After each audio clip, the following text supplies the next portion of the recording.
Hello, guys, and welcome to DJ Diamond League. We are on our 5th day together with WashedUpKids versus Paralympic Esports. I am Ternaria, and I'm the hoster of the TJ Diamond League. And with me are Sherlock and Eidos Alex, who will be your casters tonight. How you doing, guys? Well, we're back for another TJ Diamond game, and I'm joined by the very first man that I did a cast in League of Legends with, Sherlock. Well, Sher, it's great to have you back. Yeah, and it sure feels good to be back casting with you, because, man, I love casting with you. So, today we are here for WashedUpKids versus Paralympic Esports. Hopefully, these players are not as handicapped as their name intends them to be. How are you doing today? I feel you're excited.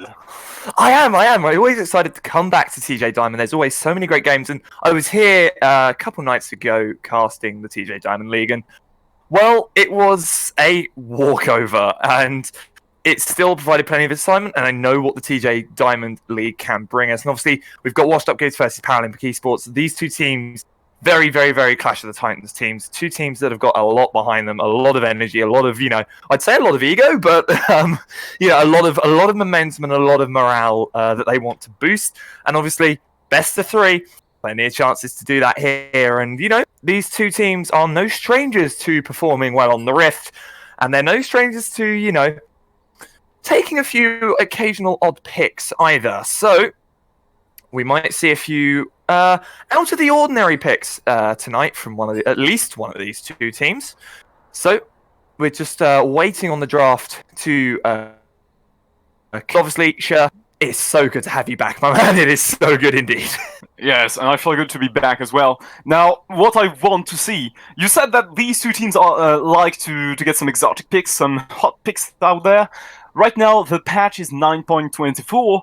Aphelios is live, but because of the tournament rules, it will be disabled, so we won't see him tonight, and I believe for the rest of the week at least. And speaking of the patch, though, the patch was pretty meh in terms of changes. There was just some few...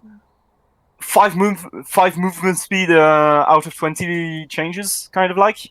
But Braum did get some nice balancing with the resistances swap on his W, and also his ultimate became more playmaker, I would say, compared to how it was before.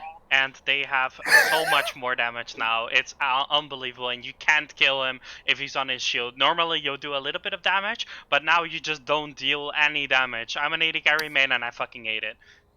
Yes, just like Thrin said, Braum is kind of very nice at the moment, and especially considering how, like, the rest of the support, the support options right now are very aggressive, with hook champions and like AP mages being really good in the meta right now. I hope to see a bit more of Braum, a bit more of defensive options, especially considering how Yuumi got changed from, that poke, obnoxious little cat that went full AP glass cannon in her itemization.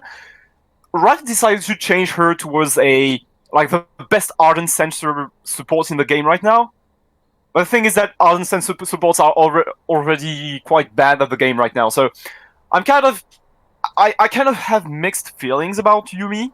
I think that she doesn't build she does build very nice into the late game, but in the meantime, while reaching this 35-40 minute mark, you are kind of 4v5 on the map, because she doesn't amount to that much power in the meantime. So you have to find opportunities to carry you throughout the early to mid game. And this is why I think that Braum should be coming back into the meta a bit more, but not Yuumi. Speaking about the patch a bit, Akali got nerfed, but not something that will impact solo queue or amateur play. But the change was more targeted towards the pro scene. Amumu got a small buff, but it's not what's going to make him viable anymore. can't remember what else was on that patch. Akali, her Q. Now, interesting. I heard about this actually from someone last night. Actually, Yeah. the Akali's Q actually does damage behind her as well, from what I remember being told. It did. And It did. only pros ever exploited it, so they removed that for the sake of the pro scene. No Yeah. Q, except maybe an odd few, had ever figured that out. But And also, the like, pro scene had. Yeah. The change was just targeted towards the pro scene only because, like in normal or amateur play, you wouldn't notice your Q dealing like I can't remember 8% less damage from one patch to another. Rise as well got nerfed a bit on the overload base damage, but it doesn't change the way you last hit with him under the tower, and it's just targeted towards less trading power because the pick was a bit pressuring in the lane in the early stages. Meanwhile, Rise was always meant to be like that mid to late game powerhouse, so obviously you want to take away a bit of his trading power in the early game. But aside from that, the patch doesn't change much. So I think that I still say you say it doesn't change much, except for Diana. Oh yeah, Diana. How did I forget about that one actually? How did you forget about Diana, Sher? Because she has become the most, well, I'm going to say in the words of most of the people that I've spoken to, the most broken piece of shit that we have ever witnessed in League of Legends in recent times. Because if you thought Kai'Sa was bad when she was at her power spike, oh boy, you have not seen Diana. She has been, with her rework, she has been buffed. That champion didn't need buffing anyway. Riot thought it'd be a great idea to buff her some more. Okay, so the thing is that the previous the previous iteration of Diana was like that one pick that you pick in very specific situations to counter certain matchups where you have like Echo, I think Quinn as well in the top lane. You could play Diana top to count Quinn. Diana also did well into Auri, into Kassadin. She was like that pick that you would lock in to counter specific matchups, and the stars would have to align to get her into your draft. And now with the change, I do not know what she's worth because I haven't seen her in game yet, and I've heard from PBE that she was doing very good now in lane, but I do not know how that change impacted her in terms of like composition, drafting, and so far as I know, she's been being played the jungle a lot because her player is absolutely insane now, and because you only have the ult and the E, of course, being replaced. Her pre-6 isn't actually that good. She is strong, yes, but I don't think she's at the power spike that she actually needs to be called the new Kai'Sa. In general, though, I do think that once we see a couple of pros picking it up and knowing what exactly to build and whatnot around the spots that she is strong at the moment, because her build path also got changed a little bit, in my opinion at least. Like, I'm not entirely sure, but is she able, for example, to use lethality now instead of just going for pure AP? Does she not need the stinger anymore? You know, with runic echoes, of course, that's a really good item, but maybe she can actually go blood razor.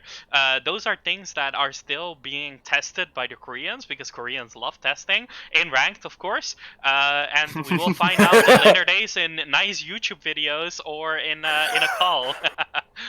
Yeah, that's something very interesting you're mentioning. Because like Diana got a lot of changes, and she got a lot more attack speed from her passive, and also the W started to scale on her health, and she has fairly neat base damages. So I'm thinking you can build Diana in more of a bruiser kind of build instead of going for the full AP glass cannon that you used to do before. So I'm like, yeah, sure, Diana can be played jungle, but right now there are a lot of things that can be played jungle, like Syndra, that has been seen a lot. I do not know if we are gonna see Syndra jungle in the TJ Diamond League. I don't but know. I would like to see it. More traditional compositions are preferred at the moment, as they have been building that out, of course, and not doing the Korean strats. But yeah, Syndra jungle at least has been very powerful in the Korean strategy so far. What I want to see is, I watched the video the other day actually. What I want to see is someone going for a 10-year-old Ash build? Because they seem to be working. No. You might have seen that video, Thrin. I think you might have seen that video. The double Bloodthirster with the IE, the Berserker's Greed. Oh no, Boots of Swiftness, actually.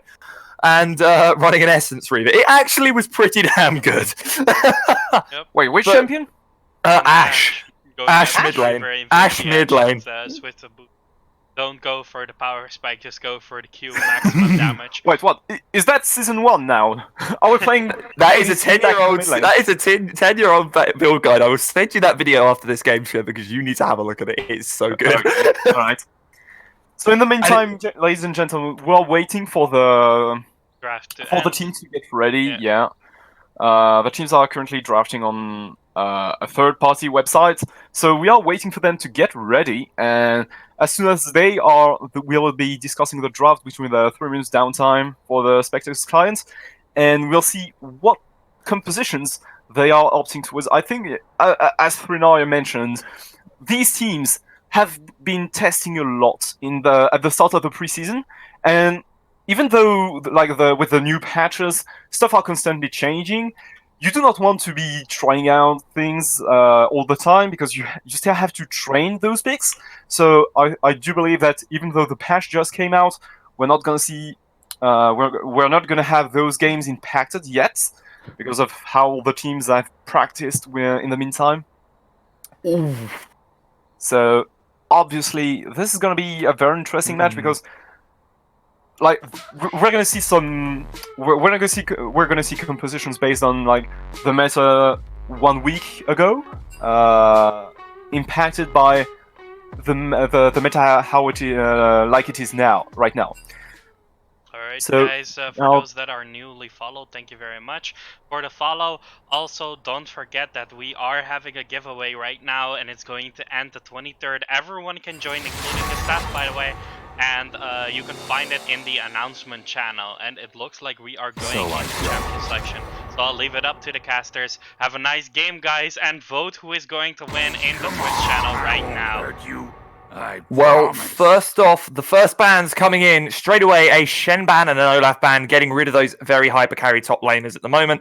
Obviously, Shen working that top lane, working that support, but Olaf being one of those very, very strong top laners at the moment. Morgana ban, again, one of those very pick ban heavy champions, and Ryze ban as well. Sure, already 4 very, very, very strong champions are being banned straight off the bat. Yeah, these teams are really playing the meta. Yeah, these teams are really playing the meta right now. Kiana is open actually, so could be seeing that one in the draft. Senna is up as well. I don't know if she's disabled. Oh, Mordecai's a top lane, Yeah. I would say with that. I doubt he'll run anywhere else. Then being laned into Renekton. So do remember that since the drafts are already done, this is not blind picking Renekton, Mordekaiser, right? The teams have been already locking during the draft, and they are locking their own picks right now. So, well, they better not lock in that pick. Yeah.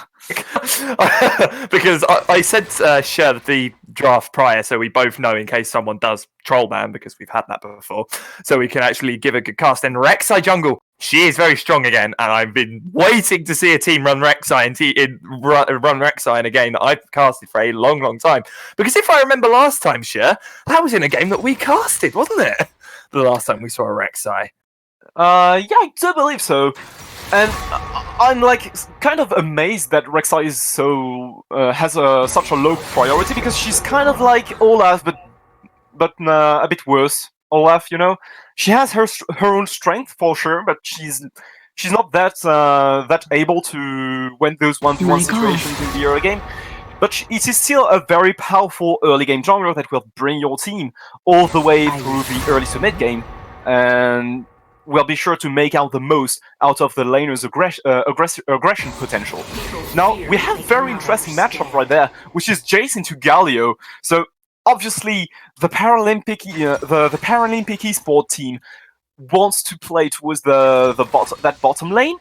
And is that Heimerdinger? That is a Heimerdinger AD carry, sure. I saw that in the original draft prior. That is why I went, oh, because I knew exactly where that was laning, because Heimerdinger bot lane is a very, very, very strong poke lane recently. It is a very, very, very strong, it's very strong in general.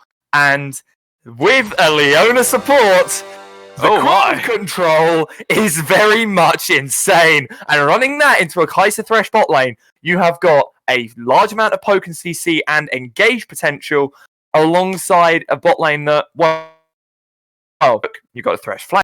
But Kai'Sa has got nothing and she needs to scale. But that Jay Scalio mid lane, sure, that's giving me flashbacks to that Vayne mid lane that Caps ran a while ago now. And, Yeah, it seems a bit on the more contrary of the Vayne, though, like on the contrary of the Vayne, though, the skill required to cancel the Galio charge with the Jace Hammer form is so insanely higher than the Vayne content, because you need the reaction time, the right timing as well, because 1 second too late and you're gonna get hit. So I'm thinking that Jace into Galio is not that good, especially if you have like Liss in jungle, because either the Galio is gonna let you push into him, and in the mid lane, right, the lane is so much shorter, so you're gonna have a hard time freezing. So the Jace, in order for the Jace pick to work in that mid lane, I'm expecting Rek'Sai to pay a lot of attention towards the mid lane, and I hope that this duo is going to be working together very well throughout the whole game, because else that Jace mid lane is not going to do that much into the lane. And Jace, that champion is mostly useful for two things. The first one being a lane bully, but in the mid lane is so much harder to be won, and especially into a Galio. And the other one is deleting the backline and solo bursting a backliner during team fights with a flank. And in that composition from Paralympic Esports, the only available target for Jace to blow up in the team fights is Heimerdinger. But that guy's sure as hell going to be a build a Zonia in that game, so I'm kind of like, what are you gonna do with the Jace? I would have liked to see at which stage of the draft was Jace locked in, because I'm kind of interested to see he how it was was locked picked. in last. He was locked in last.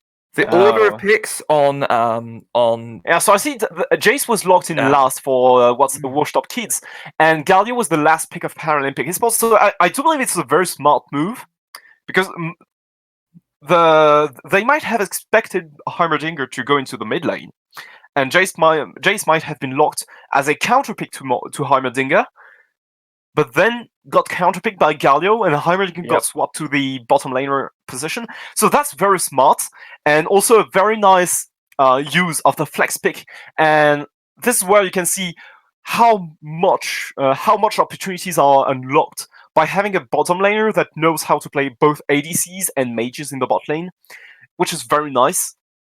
Now, let's talk a bit about the team fights, because this game with Mordekaiser, Kai'Sa, Jace, and on the other side, Galio, Leona, this is sure as hell going to be a mid-game crazy fest, okay? And speaking of mid-game crazy fest, sure, the composition of WashedUpKids on the left side of your screen has a lot more damages and power spikes available to them in the mid-game, but on the other hand, though, the engage is going to be a bit lackluster, because in terms of raw engage, you only have Rek'Sai going in and Thresh hooking someone on the enemy team, but that's not really a sure hard engage, that's gonna work every single time, because Rek'Sai is gonna get blown up if she does go into that composition, and Thresh landing a hook is not, as I said, like, it's not hard engage, it's just a bet that you're making that your Thresh is gonna pay off in the mid game. And on the other hand, though, Paralympic Esports, with that much CC that you've mentioned earlier, they sure as hell have control of the team fights. Even if they do not have other ways of hard engaging on the enemy team than with the Leona, you have Galio as a follow-up, you have Lee Sin that can insect people, Renekton is like one of the best frontline at the moment, along with maybe Ornn, and Galio is also a very good frontline, so you have all of this composition that can work wonder in team fights, but then, aside from just the raw amount of control, you are still lacking a bit of damages if you are relying mostly on your Heimerdinger, so I'm expecting Lee Sin to be itemizing a bit more towards the warrior and maybe Starok or GA second, just being a secondary carry to your team, and really be there for the damages, just bringing a bit of plus, to your team that's lacking in terms of DPS and burst, because Heimerdinger is has a fair amount of DPS with the turrets, but otherwise in team fights, speaking team fight wise, is gonna be a lot more around bursting down someone with the rockets and the grenades. Especially considering that now we've entered the login screen and Heimerdinger actually picked the Comets and not the Conqueror. That's really bonkers on him right now. So I'm thinking that in teamfights is going to be more around having a secondary carry, having that secondary source of damage, maybe in the form of Renekton if he manages to snowball his lane, or maybe in the form of Lissy. Yeah, indeed. And another thing I found relatively interesting was a very, very, very last-minute Summoner's spell change for Jace, going from that Ignite to that Teleport. Obviously, you can tell from obviously our point of view that they're going to have less, less potential ganking, less potential, roaming up towards other lanes without, with one less Teleport or WashedUpKids compared to. But of course, looking at this shit, I don't think it's going to be that needed. The first... I think you're having a bit of Discord problems, Alex. Discord issue, aren't I? So now the team. I'm going to do Grang a favor and be saying that the two teams are drawing the battle lines, as he loves to say. And right now, not much of early game action, despite having Thresh, Leona. There's a bit of doing here and there. No warding either. Looks like maybe Jace is going to be taking the information. Not going to do so, however. So speaking of the jungle a bit, you have Rek'Sai into Lee Sin. These two are junglers that are heavy early oriented. And also, these two junglers love to gank. They have a lot of ganking power, of raw ganking power, especially in the first minutes of the game, where Rek'Sai is basically one of the most powerful champion with the Q, with the E, dealing true damages at early stages of the game. So you hope to see these two junglers being very proactive. So the two junglers are going to be doing the full quadrant clear, get their level 3, and then it's either going to be transitioning towards the lane that you want to gank, and for Rek'Sai, I'm thinking of some pressure in the mid lane. Looks like Lee Sin is going to transition though.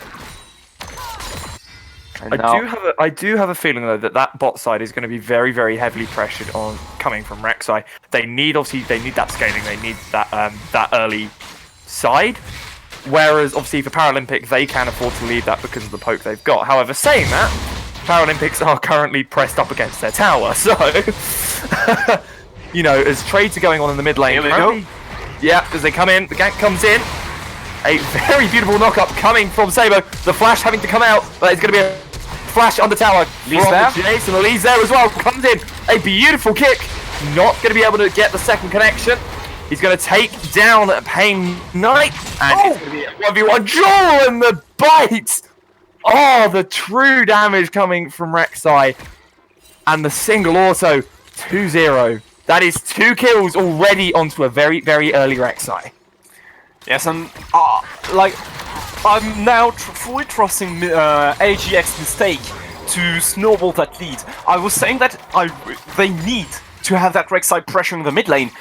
He did just that, got 2 kills off of the back of it, and now I do believe that this man is going to be carrying his team in the early game, because that's exactly what you were expecting from your jungler. Now, as I was saying as well, the bottom side for WashedUpKids is going to be very important to pressure as well. Because mid lane again. Yeah. Pain Knight and Sabo. Slight bit of trading. I thought it was going to equate to a bit more, so I apologise on that one. But Lee Sin currently on that Drake side, on that setting up Drake, so might look to come towards bot side. but just a very interesting case indeed. Obviously, got that scuttle on that bot side now, so definitely has vision on if WashedUpKids do try and take that Drake early. Obviously, first one that's going to be coming up is an Infernal, so yeah, the Infernal is going to be very an early mountain would be ideal. And the Infernal is going to be quite interesting for Paralympics, but not so much for the WashedUpKids line. Bit of trading here on the top lane, but nothing much. So yeah, the Infernal, remember that it got changed from giving bonus AD and AP to 5% total AP and AD. Oh, here we go, mid lane again! And that guy coming in, a beautiful knockup from the Jace, the knockup coming in from Sabo as well, but Mistake just locking him down, and there is just nothing you can do as a 0-2 Galio with a slight bit of health increase against what is now a 3-0 XI with 2 long swords and already. Looking for payback. And yes, very much indeed. Lee Sin looking. Jace very pushed up. Pain Knight not going to be able to push up any further, but I don't think that I wanna is going to be able to make anything. Leona though, Leona. Yeah, that is the case. Leona coming up from the bot side. Not going to make anything work, although the kick ready there for Lee Sin if he wants. The Rek'Sai is there as well, though, so Mistake ready to pounce in if needs be, if it all turns sour. But a wasted roam for Leona. XP lost for her, and that's just going to allow the bot side of WashedUpKids to just get ever much more ahead. And you know, Leona is really just there for the utility part of that composition, because they already have a lot of front laners, a lot of CC, so Leona doesn't really need to XP that much, and doesn't really need to itemize either. So a Heimerdinger being one of those rare auto-sufficient AD. Hold on though. Top side, Yeah. Kelly getting knocked down, just stands there, takes a bit of damage from the Renekton. And good read by Mistake as well. He's there in case the top lane jungle duo of Paralympic wants to force the play. Not going to risk it though. We'll back and go for that gold itemization. A nice little comet hits down on the bot side, and they're pressing up towards that mid lane because, well, there's a Jace hiding in a bush. Yeah, and he's in trouble now, walking through that red side jungle. He might be a bit dead here, I feel, sure. The stun comes in from the Leona. Not going to be much. Lantern comes in. He's going to get pulled out. He might just get away because there is Penguin on that Kai'Sa. Nothing going to be done about it. No engage going to be able to become from Lee Sin of Iwana. He's going to have to ward jump out, sorry. But that was a beautiful Lantern by Penguin on Earth, because that just allowed that Jace to get out of what was going to be a very, very sticky situation. Yeah, and that if he were to die right there, this would have been a very bad timing for WashedUpKids. The Drake has now spawned, and both top laners have their teleports available. So as soon as one member of those two teams go down, the other team is sure to stun the Drake and be winning that one. Especially WashedUpKids, because River Rek'Sai, hold on. Oh, top side again, Apex looking to go in. Backs out again, just teasing Kelly. Teasing him, just going, I can kill you right now. But I think better of it. Because do you want to risk a dive that early? Do you want to risk blowing a summoners that early? When you've got the CS lead that you have, even with an item disadvantage, and you're still poking him that much, I don't think you really want to be wasting summoners when you can just mentally destroy your opponent. Although, just a bit of trading going on at the Drake. And this kind of aggression, it has forced Kelly to blow his teleport to get back on the lane. So right now, if they were to make a play towards the Drake, Paralympic Esports do have the TP advantage. So they could be doing whatever they want around that Drake right now. Agreed, and Paralympic, well, they're holding off on the Drake for now. Plenty of vision on the side of WashedUpKids, and now they have a Lee Sin sitting in a bush. But no, he's going to recall as Mordekaiser is looking to set up some vision on that top side, on that scuttle. Lee Sin does spot Rek'Sai going into his jungle to get some vision though. Ooh, and he misses the Q. It's going to allow Rek'Sai. The damage and the Galio ulti wasted as well. No improvement for the Galio. So all that is that's an ulti off of the Lee Sin as well. So 2 ults wasted. It's going to be an engage and double knockup coming with the Galio. The beautiful kick coming from Lee Sin, allowing to get down the Rek'Sai. They will now chase into the jungle. The Kai'Sa comes in. The beautiful Q after an ulti allows Penguin to just get the damage on the Lee Sin. And very good play by Penguin on Mars, because killing that Lee Sin is pivotal for the game right now. Because Rek'Sai went down in that play, but Lee Sin was still alive, so if he were to survive that one, the Drake would have gone down. But because no sprites are available, it would have been a 50-50. So obviously Paralympic Esports is not going to take that one, and Penguin on Mars kind of saves the game for now. Definitely indeed. And a flash burn on Penguin on Mars, but no major, nothing that wasn't warranted indeed. An ignite burn on Leona and a flash burn on Lee Sin. So a fair few summoners being traded, and I'd say for maybe 3 summoners or 4 summoners each? Yeah, 3 or 4. Not too bad a trade indeed, especially when you're getting some pivotal kills out of it. But what that does mean is it brings the gold lead up to 1k on the side of WashedUpKids. Now, obviously, that is currently majority from the kills on Rek'Sai and the single on Kai'Sa. But looking at the... Yeah, indeed, and it's going to be contested by Paralympic. The Leona's there as well. And I think Mistake is going to go down here. No, maybe... Yeah, the Rockets just... With that right? So the Drake will go, the Flail will come from... But, you know, that is an infernal of Paralympic. And now Paralympic is very happy with that situation. Usually, the infernal bomb right now is feeling a bit lackluster because you know you need. Because it is now total AD and AP, it means that those champions that are not building a lot of them or any, which is Leona, Renekton also likes to build a lot more tankier than 1 APA. Tankier champions now utilize the Infernal Drake much better than they used to, and because I was saying that this lineup from Paralympic Esports lacks damages, they are very happy to get that Infernal Drake. And about WashedUpKids, it was more about denying that buff to their opponent rather than taking it for themselves. So I would have liked to see WashedUpKids play a bit more around the Drake, because they have the advantage in the jungle, or try to trade the Infernal for the Herald. But because oh, hold on, Lee Sin's face checking. Face checks in, knows he has got a bit of a damage advantage, and with the Galio there as well, Saber will look to go in.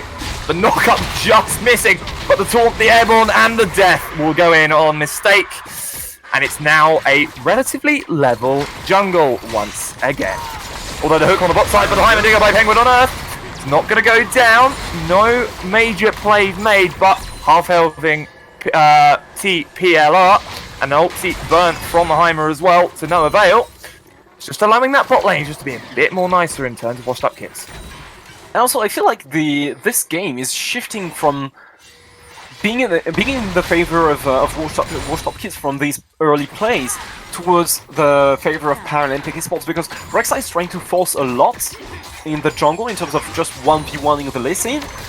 But the thing is that your laners do not have pressure on any of those lanes right now, because Galio has a lot of Wraith Clear and he cannot be poked down by the Jace that much. Kai'Sa and Thresh are locked by the Heimerdinger, you know, clearing the waves as fast as he can. And also Mordekaiser is not going to have the pressure over the Renekton in a fairly long time. He needs that Leandre, he needs the Riley in order to trade that man. And right now he's just sitting on a Haunted Mask. So obviously Rek'Sai needs to unlock his laners first, and then go out to roam, to counter jungle and such. But right now the balance is now dead even, despite the Infernal Drake being in the favor of say that top side, Kelly. Oh, and you can see how much Mordekaiser is suffering in those trades right now, right? Yeah, it's just every single time Apex goes in, does about half health for 3/4 health damage, and backs straight out. And another thing I noticed as well was the amount of wards being expended on the side of Paralympic Esports in their bot side jungle, or their bot side river brush, because there were 3 wards in there, two regular wards and a singular control ward. they are making sure they have as much vision on absolutely everyone as they can, and although engaged on the Renection in the middle lane, Apex gets a single stun down and airborne knocked up from Mistake. And just knock-ups everywhere, and so much damage coming in off of the Galio. Double comes in, and down on the bot side, Kaiser getting eliminated by Flay, Wanna and TPL. That's going to be the ace! That is, this is. I'm missing everything because there's everything going on everywhere. Yeah, like, just as you mentioned earlier, the vision to make sure that Heimerdinger can do his Heimerdinger thing. But the thing is, bot lane, because of the jungler involvement, things goes bad, and then Rex, I think they can go on onto that Renekton that is seemingly outpositioned. But then, you know, the Renekton hasn't blown his dominance yet. He still has a lot of tankiness, and the Galio plus the tower and the lack of follow-up on the side of WashedUpKids, it all piles up towards WashedUpKids losing heavily that trade, and eventually, this is catastrophic, right? Because the only lead you have in this game is a bit of lead on the bot lane, because you know Kaiser has like that one here and the CC advantage, and the jungle, which is eventually gonna be scaling off. And the thing that you also have to count though is that Penguin on Earth is on trouble. He is indeed. The flare will come up from him to try and get out the ulti wasted, but I doubt that's going to help him too much, because there is that kick coming from the Lee Sin, and he will engage and will take him down. That is also going to be a free Cloud Drake potentially, because it is going to be that 4v3, and I doubt the lead that Paralympic have got that is going to be easily contested. And no, 4 men on a single Drake. That will give an ocean buff on the way to Paralympic Esports, and a potential counter was submitted, but not enough. That flash as well from Iwana, and the knockup coming in for the Galio. It's an easy taunt, and it's an easy death on the side of the Jason. That early lead that WashedUpKids had of a 1k, well, they've lost that, and they've now lost 2.7k, so... It's not even over yet, because Mistake's there in the top side. Renekton going to try and knock up out. He's going to try and get that kill on Mistake. The Galio ulti is going to come in to try and help with Kelly. Not going to get the knock up because of the fact that they are in the death realm. But he's going to get down Apex. But again, 2 versus 1. The Heimerdinger turrets, Heimerdinger W's. You know, a nice little bit of Heimerdinger damage, and it's a Heimer gone. And good use of the global potential on the side of Paralympic Esports. They have the Galio ultimate, they have the TP, the teleport available. Right now we're having just a bit of pause. Yeah, internet problems. So very good use of the global potential that you have on that side, on that red side of the map. And now you can see the Herald is being started. Rek'Sai is in the top side jungle right now, but I doubt they are going to be able to really contest that Herald. You still have the Heimerdinger, you still have the Lee Sin, Galio. Leona is making her way towards the top side as well, and Jace is nowhere to be seen. So obviously that Herald is gonna go towards the Paralympic Esports.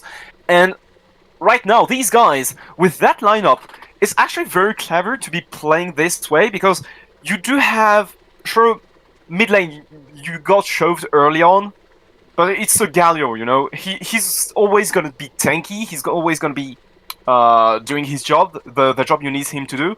That he is going into team fights with his ultimate and tanking. So obviously you just want to pay attention towards the bottom side of the map, because that's where your real carry is sitting. And with a Heimerdinger, buying him so much safety with all of those walls, you know, like the map was being acupunctured with all of those walls on the bot side. And listen, just making sure that Renekton is sitting in a 1v1 situation, and that Heimerdinger is pressuring safely, just to make sure that they are winning they are meeting their win conditions while progressing towards the mid game. And now 17 minutes, so we are still yet into the early to mid transition, end of the transition. And just have a quick look at the inventories right now. You can see the Heimerdinger sitting on the Luden Zeko. Galio is making his way towards the Zonia after his Proto Belt, and Renekton is happily sitting on his Titanic Hydra. So all these champions are really hitting those one-item power spikes. Heimerdinger is also trying to build a bit more. He's sitting currently on 1,000 gold as well, so obviously going to back off after these plays. And just take a quick look at the inventory. It tells you a lot about how Paralympic Esports want to pace the game.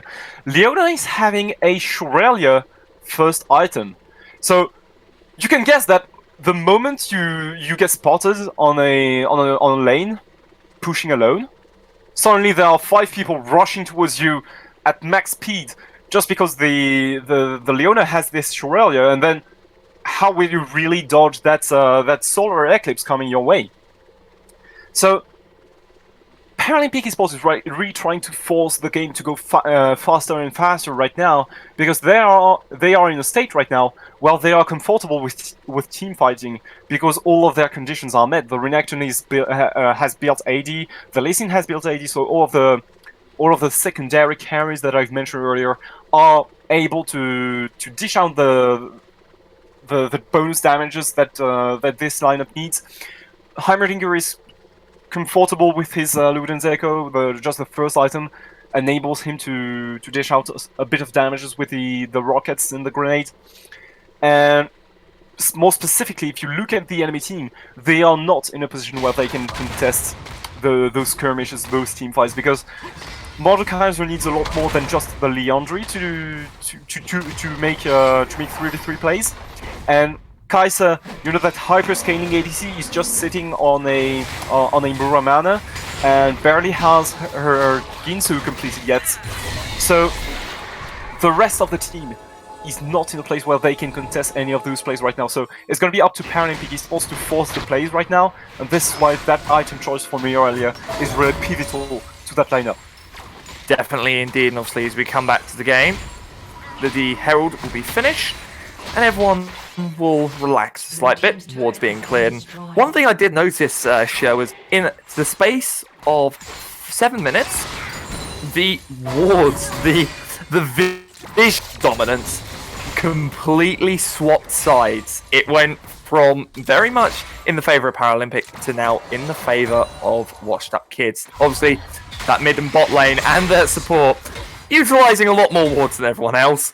But of course, it just shows at this moment in time where they're trying to expend their wards, where they're trying to, expend their vision to try and make sure that they keep themselves safe at this moment in time. And maybe with the fresh... Interestingly enough, you would think that the vision has shifted in the favor of WashedUpKids, but just pay attention to the bottom side of the map. For example, you have three control wards, and pay attention to the line of vision right now on the map.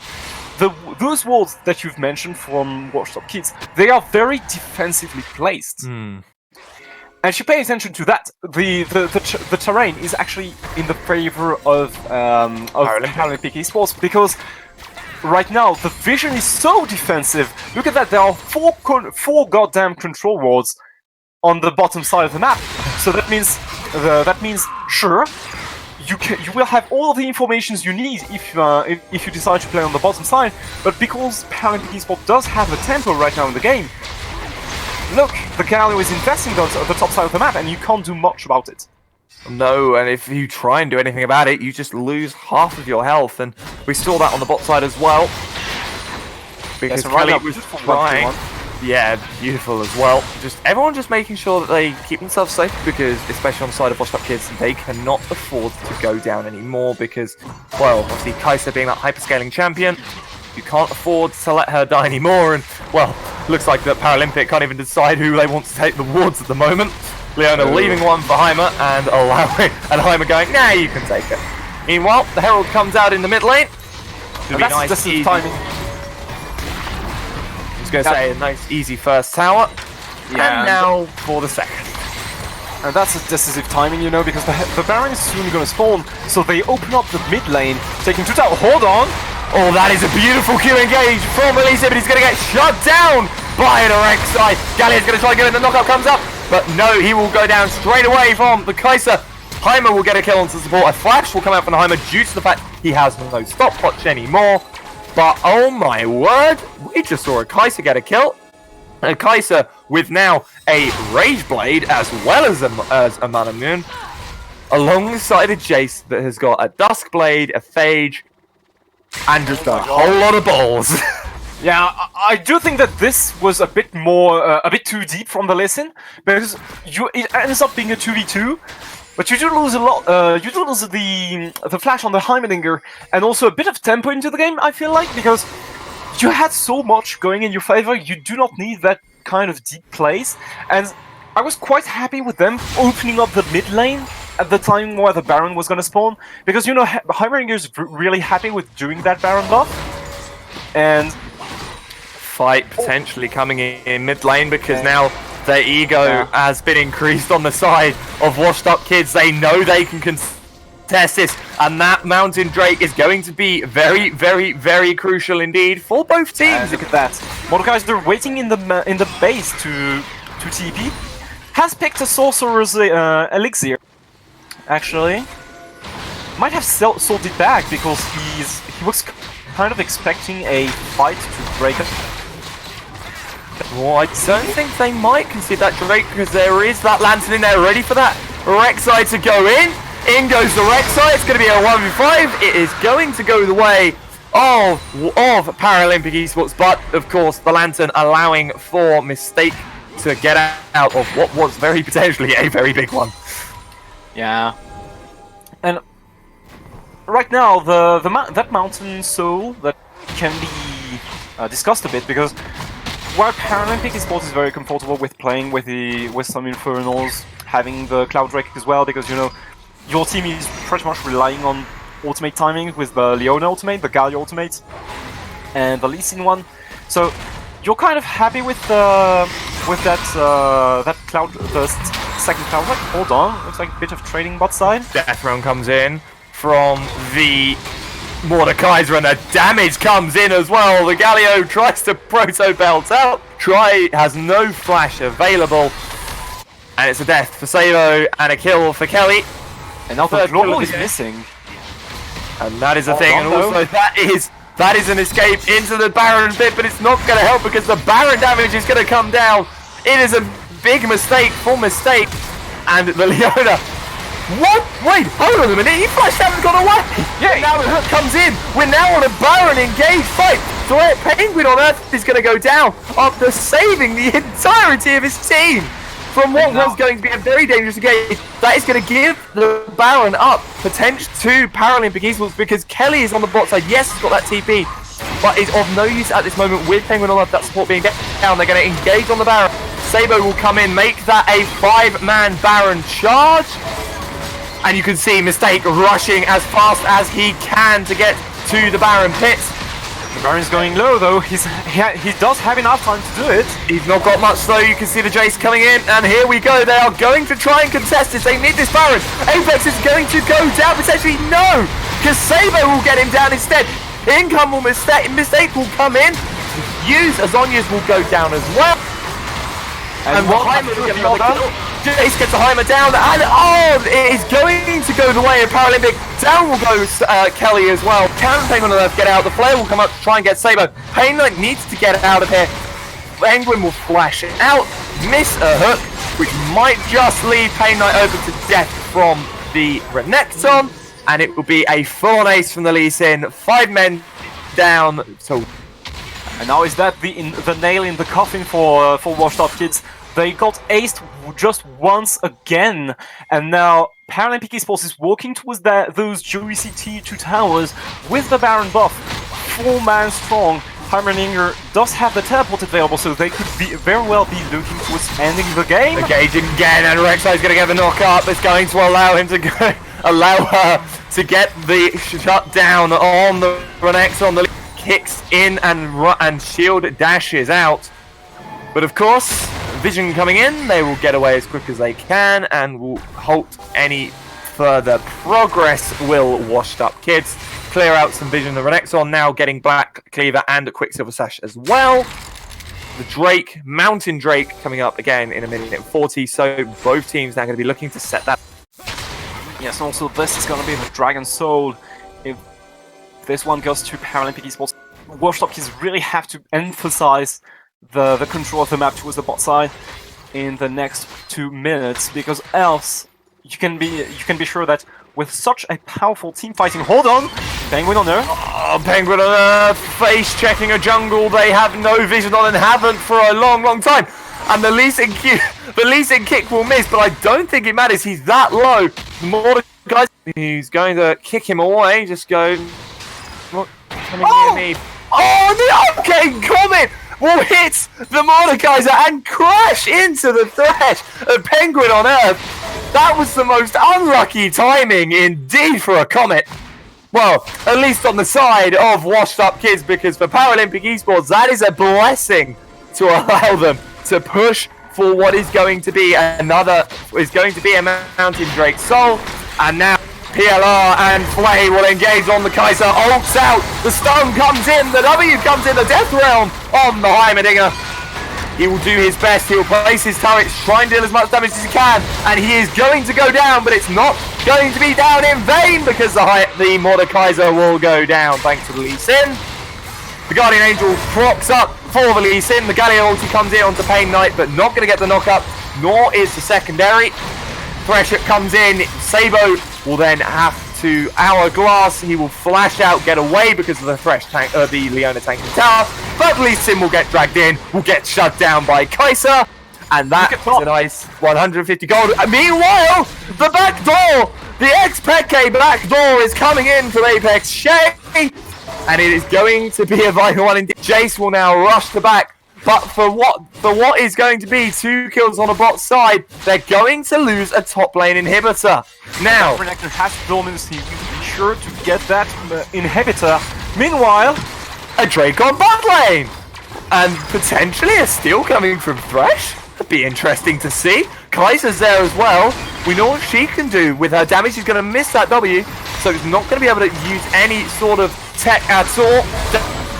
It's going to be a free Drake for Paralympic Esports. And now the global Iron Solari on the members of Paralympic Esports with the Dragon Sword of the Mountain Drake. This one is going to be the so much trouble for the WashedUpKids, because right now you already had a bad time doing those catches, those isolated kills on the side of WashedUpKids. But now you catch someone else, you still have to deal 10% additional damages to do those kills, along with the added resistances that those guys have. 16% armor and magic resistance on those members.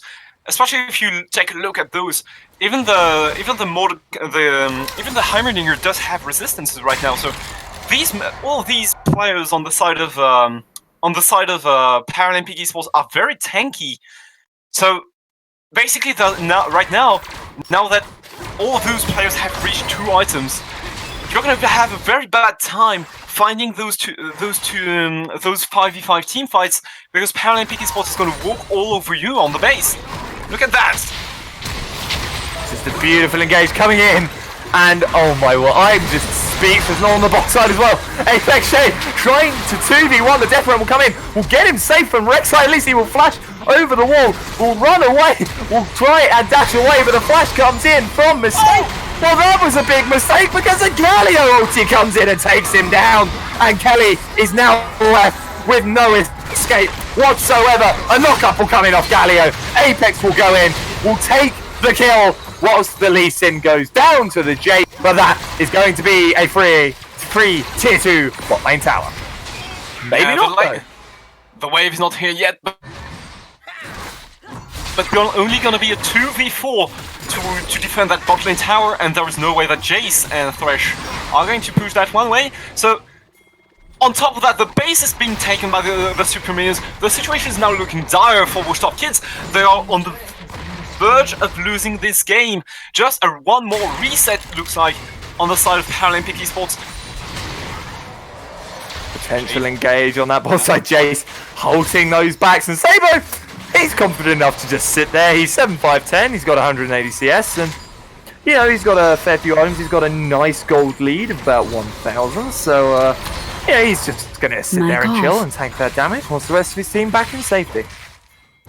Yeah, Sabo, just barely BMing your opponent, you know? And he's gonna hold his back again, just to walk back a brush. You know, not gonna risk anything, even though we know full well he could easily back in that space. And right now, what's gonna be next in that game? You have the Baron buff available, but I feel like Paralympic Esports do not need that one at all, so you could not be wasting your time right there. Maybe you want to lure WashedUpKids toward that Baron buff and then rush towards the mid lane to end the game? There's a lot of possibility for this team right now. There is that possibility, because I see a Leona there, I see a Galio there, and I see a Lee Sin there. I think that might have worked out in their favour indeed, because now there is a 5v4 on that Baron, because Renekton is solo pushing bot. Thankfully, WashedUpKids have realised this and are deciding to back as quickly as they can do to get away from and get at least one champion down. But it's now a 4v4 in that Baron pit. Now, will they try and engage on it? Will they try and just clear vision? Or will they try and dupe it out completely? Well, I guess it's going to be option A. It's going to be an engage on that. And, well, the 4 members of WashedUpKids will look to go in. There is a fresh Lantern there. There is a fresh Hook there. And there is a knock-up from a Galio into an F12. Zonya's from Heimerdinger. But the deletion of Thresh from Heimer, a deletion of Mordekaiser from Heimer. Right side there, though. And yeah, in he comes. Will she get it? Yes! The Baron Steel will come in by Mistake. Will Mistake get out? No, he won't. But a Baron buff stolen and onto a Kai'Sa. And a Baron buff stolen, but the thing is that it's now a 2v5, and it's Jace and Kai'Sa, two very squishy members. And remember, the whole lot of hard engage on the side of Paralympics. Will they be enough to defend those? I doubt it will be. They're looking to take those final 2 towers already. The waves are pushing in, but of course, the stronger minions defending that base, doing all they can. Engage coming in for the next one, onto a 2v1. Going in. Penguin on Mars has the Zonya's in his own fountain. But of course, the first of its Nexus turrets goes down. A Resurrection coming in. A second turret goes down, and it's a 5v5 in the base. And well, a Resurrection, a Zonya's later.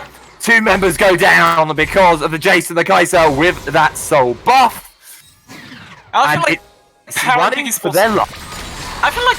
Esports is just been playing with their food right there, because if they wanted to commit onto destroying the Nexus, they could have done so. And if they wanted to commit making a big mistake. Although it's going to be backed up, the Resurrection will come in. A nice little hook into the action by Penguin on Earth. Another hook indeed, and down will go Leona tags 2 champions. Meanwhile, in that fight, and Sabo goes down. Mistakes there, and Jace will get the kill on Renekton. Kai'Sa will come in. Zonya's is forced onto PLR, but he will go down as well. Kai'Sa, the scaling has come in, and Muramana, a Sheep, and a Red Drake. And there is the Drake coming in as well. This is going to be WashedUpKids stealing a Drake. They are back in this game. Now, Kai'Sa will she be able to recall though, is the question. No, but it will be a kill. Kai'Sa will go down, but at this point, they've just earned themselves back into this game with almost a full reset on Paralympic Esports. And just look at the Kai'Sa inventory though. That's a lot of items. That is a lot of items, and I said, there is the scaling Kai'Sa with 35 minutes in. This is where Kai'Sa hits her spike. This is where Kai'Sa comes in, and that Nexus is full HP again. Yeah, with all the Nexus plays and the additional kill on the Heimerdinger at the Drake, she's got about 2,000 gold on those plays alone. So right now, Kaisa's in a state where she's suddenly able to team fight. Jace, look at that! He was barely sitting on 2 items before. Also has like, barely the mortal reminder completed, but that's his last item in the way. So right now, things could actually turn around. If WashedUpKids manage to find yet another team fight going their way, they could very well be. It could very well go into their favor and actually win them the game, because Kaisa is now in a position where she can actually melt the front line of Paralympic Esports. And Jace can also force the Heimerdinger to stay out of that fight, along with the Mordekaiser, because there's no QSS, there's just Zonia. Now it's gonna be the time for the... Gonna be it. The Thresh is going to miss. This is the final stand for WashedUpKids. And will they manage to make it? Mistake has to run away due to the damage another Thresh took. Mix, the knockup comes onto Mistake. Nothing going, nothing given, but although there is a Mordekaiser sending Leona into the death realm, trying to get as much kill as possible, but down will go Apex again! Down will go Sabo! Down will go Rek'Sai! And will Flay go down? Yes, Flay will go down! Zonius comes in, off the side, but the... what? What? Why? What? My God. My God. Everyone is... WashedUpKids in the space of 5 minutes have gone from a ginormous deficit to a 1k almost gold lead. They are back in this game. They are pushing this mid lane, and this is very much what they needed. They needed those scaling champs to come through. They needed those tanky champs to get items, and they are now winning these team fights with the champions as they should be. All it takes, oh my God! All it takes is just one final troll on the side of Paralympic Esports. WashedUpKids have been given a chance at the Nexus to defend their base and stand into the game, and right now they are taking it. They are pushing all the way through the mid lane, and I don't even think it's troll. I think this is just Paralympic Esports' comp starting to wind down. They are full build almost. They have got nothing left in the tank. This is where they needed to end it early and not throw that first team fight that has led them to this stage. This is where WashedUpKids are laughing in there, They are laughing at what Paralympic have just enabled them to do. The wards are gone, the vision is gone. A Baron is coming up in 20 seconds. And this will be the team fight that will decide who wins this game. Whoever wins this game will have a free shot on that Nexus. Whoever wins this game, whoever wins this team fight will win this game. Yeah, that incoming Baron buff is just a pretext to start the fight. Because that one, as you said, this is going to be the deciding one. There is no way that one of those teams decides to concede the Baron buff. Here we go. Here we go, Sherd. We've got to get ready, because this is a stack. It's 3v5. And the Galio walking round. He's going to flash in. He's going to get not going to make the knockup. This is it. This could be a crisis damage. The resurrection, the Guardian Age will burn. In will come. Sabo's knocked up as well. Leeson having to get out as best he can. But of course, the ward dashing, everything else coming in. Heimer's down. Heimer's gone. And down will go Pierre, down will go Gallia. The Thresh is going to be a trade-off, but that's not an important one. And Paul comes back and I want to make he will go down. It's now a 4v2 in the mid lane. This is what they needed. They needed the kill. They needed the team fight, and they are now in the driver's seat. And down they go Apex as well, because Kaiser's there. The damage comes in, the resurrection comes up. And Apex, it's time to die. Down will go Apex shot. And Penguin on Mars and Pain Knight at those Nexus towers, they stood tall, and now they are standing right in front of the enemy Nexus tower, daring the team to do the same defense. Flay goes down! Flay goes down! It's GG's! And WashedUpKids come back from the dead to win game 1! I think Alex that is was an all insane dying, but what a game. Holy oh my God. I told you my voice would die and it's only game 1. this is just game one. That game was insane, to be honest. I was not ready for that. Like, the moment that that Paralympic Esports got their hands onto the fourth Drake, having the Baron buff on top of that, I was pretty much about to say that it was time for WashedUpKids to concede that game and just look for adaptation on the next game. But that play at the Nexus Towers, where suddenly Renekton stopped hitting the Nexus Towers and was looking towards fighting the Kai'Sa on the side, and the Heimerdinger was trying to do the same, and Kai'Sa pulls off the 1v2, and suddenly you do not have a carry anymore, you do not have TPS on the towers, Jace is there as well, everyone's starting to respawn, and things goes from we are very comfortable into that game, and we can be allowed to play without to oh my god, we are losing the game. This you never doubt a Kai'Sa late game. They needed that hyperscale. They needed that scaling. They took this game to 40 minutes. And at that point, this is why you hit the Nexus. Yeah, this is why you hit this. This is why you don't play with your food. And that is where Apex Shy is going to be kicking himself right now. Because they went from what I think was a 7k gold lead coming into that first team fight. They are behind at the end of this game by 5.3k. That is the difference that 3 team fights make. Oh my god. I need to rest my voice. Yeah. you can do some talking now, sure. I would have been ready to talk about a bit about adaptation for the next game, but I think I also need a break between game 1 and game 2.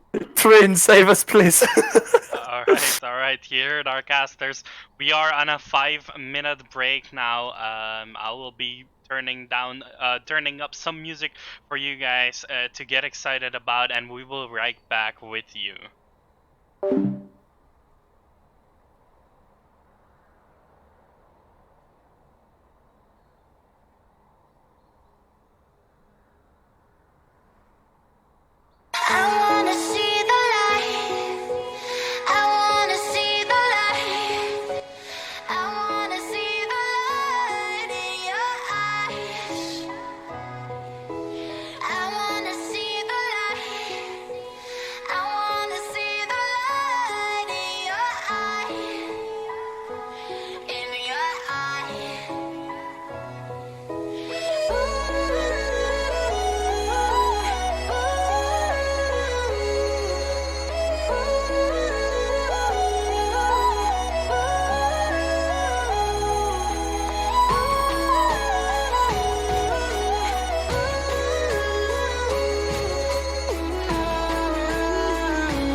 didn't wanna break us, but I broke this trust.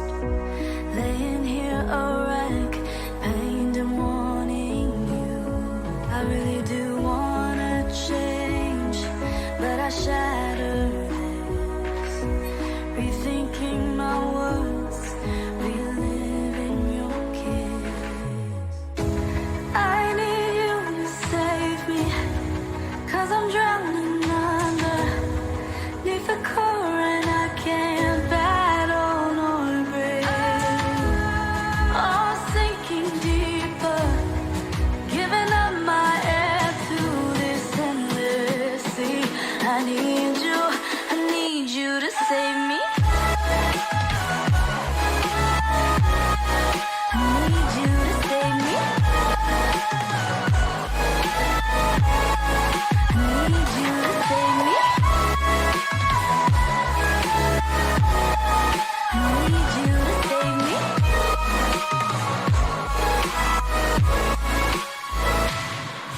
As I close my eyes, I want to believe that the hell I lived was just all a dream. As I toss and turn, I imagine you holding my hand and pulling me through. I need you to save me, 'cause I'm drowning underneath the current. I can't battle nor breathe. Oh, sinking deeper, giving up my air to this endless sea.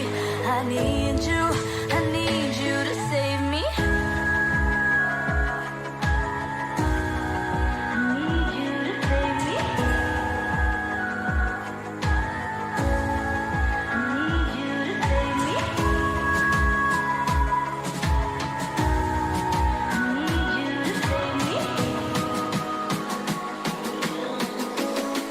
I need you to save me. I need you to save me.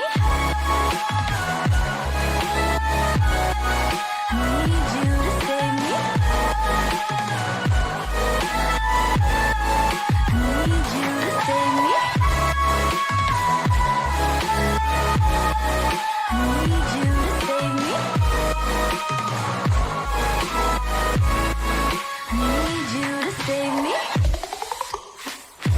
I need you to save me, 'cause I'm drowning underneath the current. I can't battle nor breathe.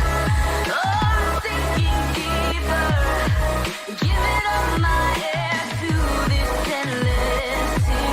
I need you to save me. Oh, I need you to save me. Oh, I need you to save me.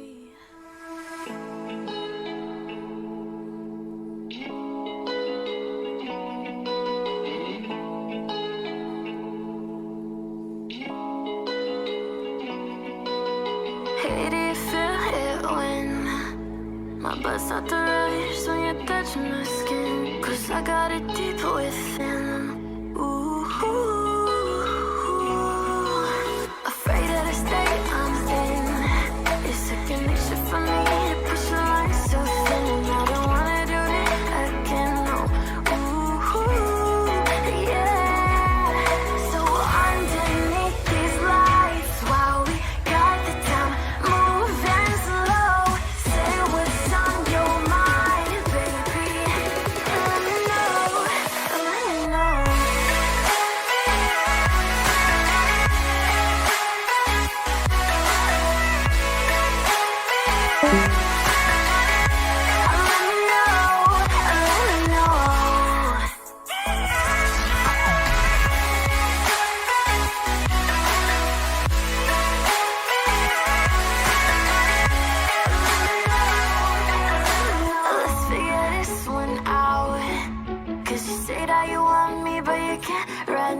I do not know what it's about. Ooh, hey, you're the best I've found. So if you're running, you're coming back, I will be around. 'Cause you know I'm always down. Ooh, yeah. Underneath these lights, while we got the time, moving slow. Say what's on your mind, baby. Let me know. We've been out all night, and see now we are all alone. Say what's on your eyes, baby. Let me know. Let me know.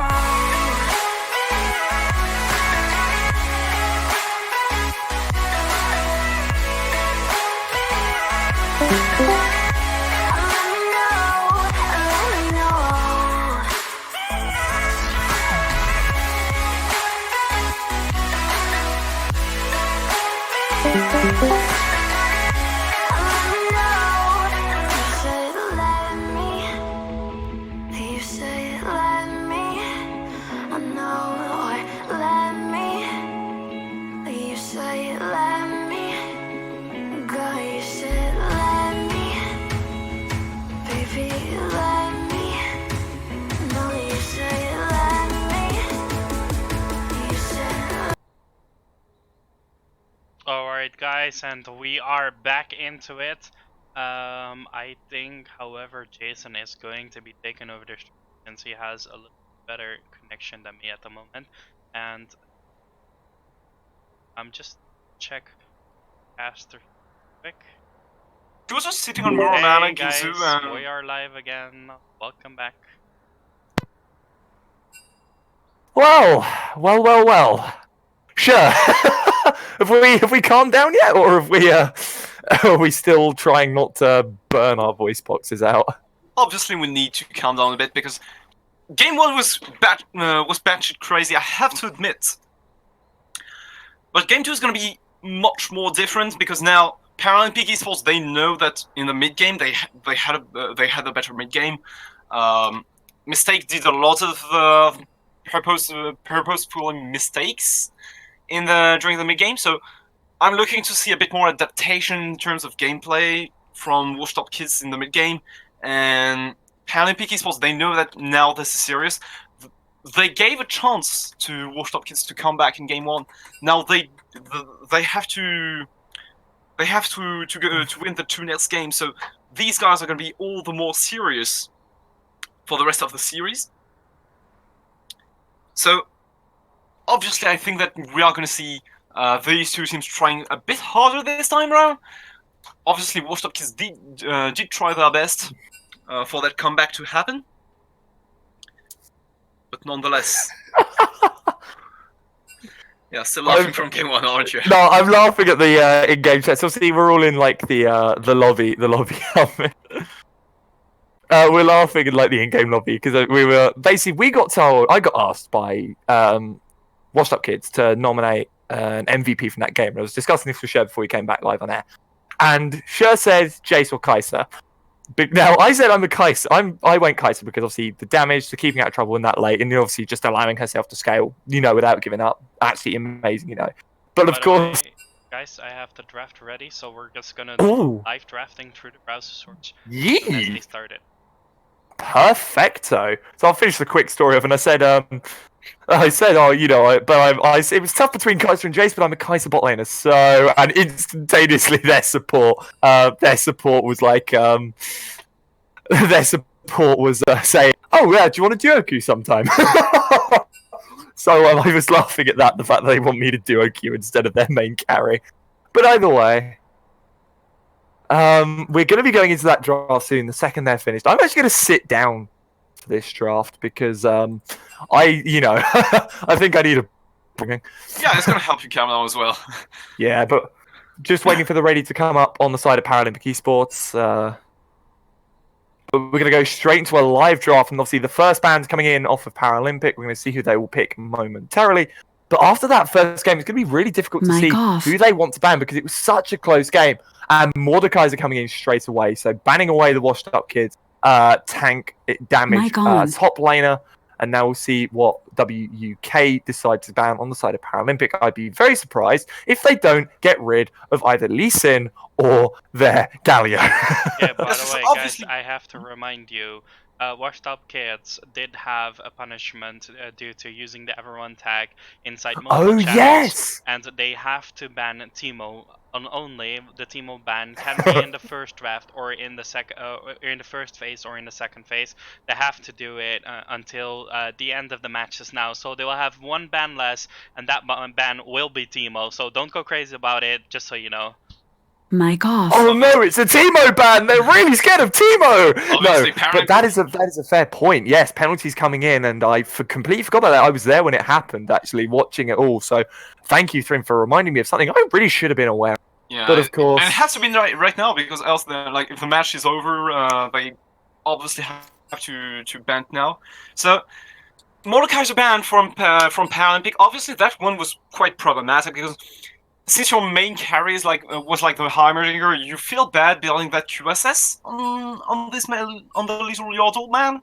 So because he would always take away the Heimerdinger during the fights, your main source of damage is now gone, and you're kind of losing the team fights off of not having any primary carry in that composition. So banning away the Mordekaiser, even though you can bully him easily with the Renekton Pantheon, a lot of picks are very good at doing that job.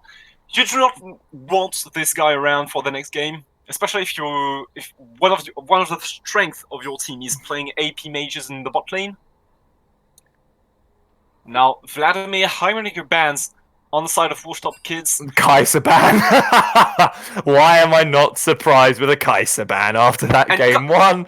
And you have to take into account that it's a Kaiser and a Xayah ban, so Targeting that AD carry. yeah, two of the most powerful AD carries locked away from the table. So that means Paralympic Esports, in terms of AP, in terms of bot options, they now have to choose between Caitlyn, which is like the third very powerful ADC in the meta right now, and something like a bit more exotic. Maybe you could think of like an early game option, like Draven Lucian comes to my mind, and also you have all the mages, the AP mages bot that we've seen them play. I'm thinking of Syndra, which is really powerful at the moment. Could also look towards a Rise that is still open. Vladimir has been banned away from WashedUpKids, so this option is not available anymore. This is really interesting to see how WashedUpKids is going to be going on. Is going to be running that draft because of the flex picks on the side of Paralympic. Caitlyn back. So right now, that really only leaves two viable, traditional meta AD carry options of Ashe and I want to say Jinx at this point. I think it only leaves Jinx those two doing viable. fairly good as well right now. That's what I Ashe said. I is think those two viable options left because they're still two very high damage carries, actually Jinx being very high attack speed as well. Oh! Welcome back to the game, Olaf, on the side of Paralympic Esports. Rise is open as well. And so is Diana and Akali. Yeah. With all of those picks banned away in the ADC position, that leaves a lot of very OP picks right now. So you have the Akali, you have the Rise. There are plenty of choice on the side of WashedUpKids. Gragas is also available. You can go Gragas Yasuo. Kaylee's open as well, I'm thinking. Kaiser is banned away though, so Kayle will have to wait for that game, I believe. So we're gonna see what comes next in the draft on side of WashedUpKids. Right now,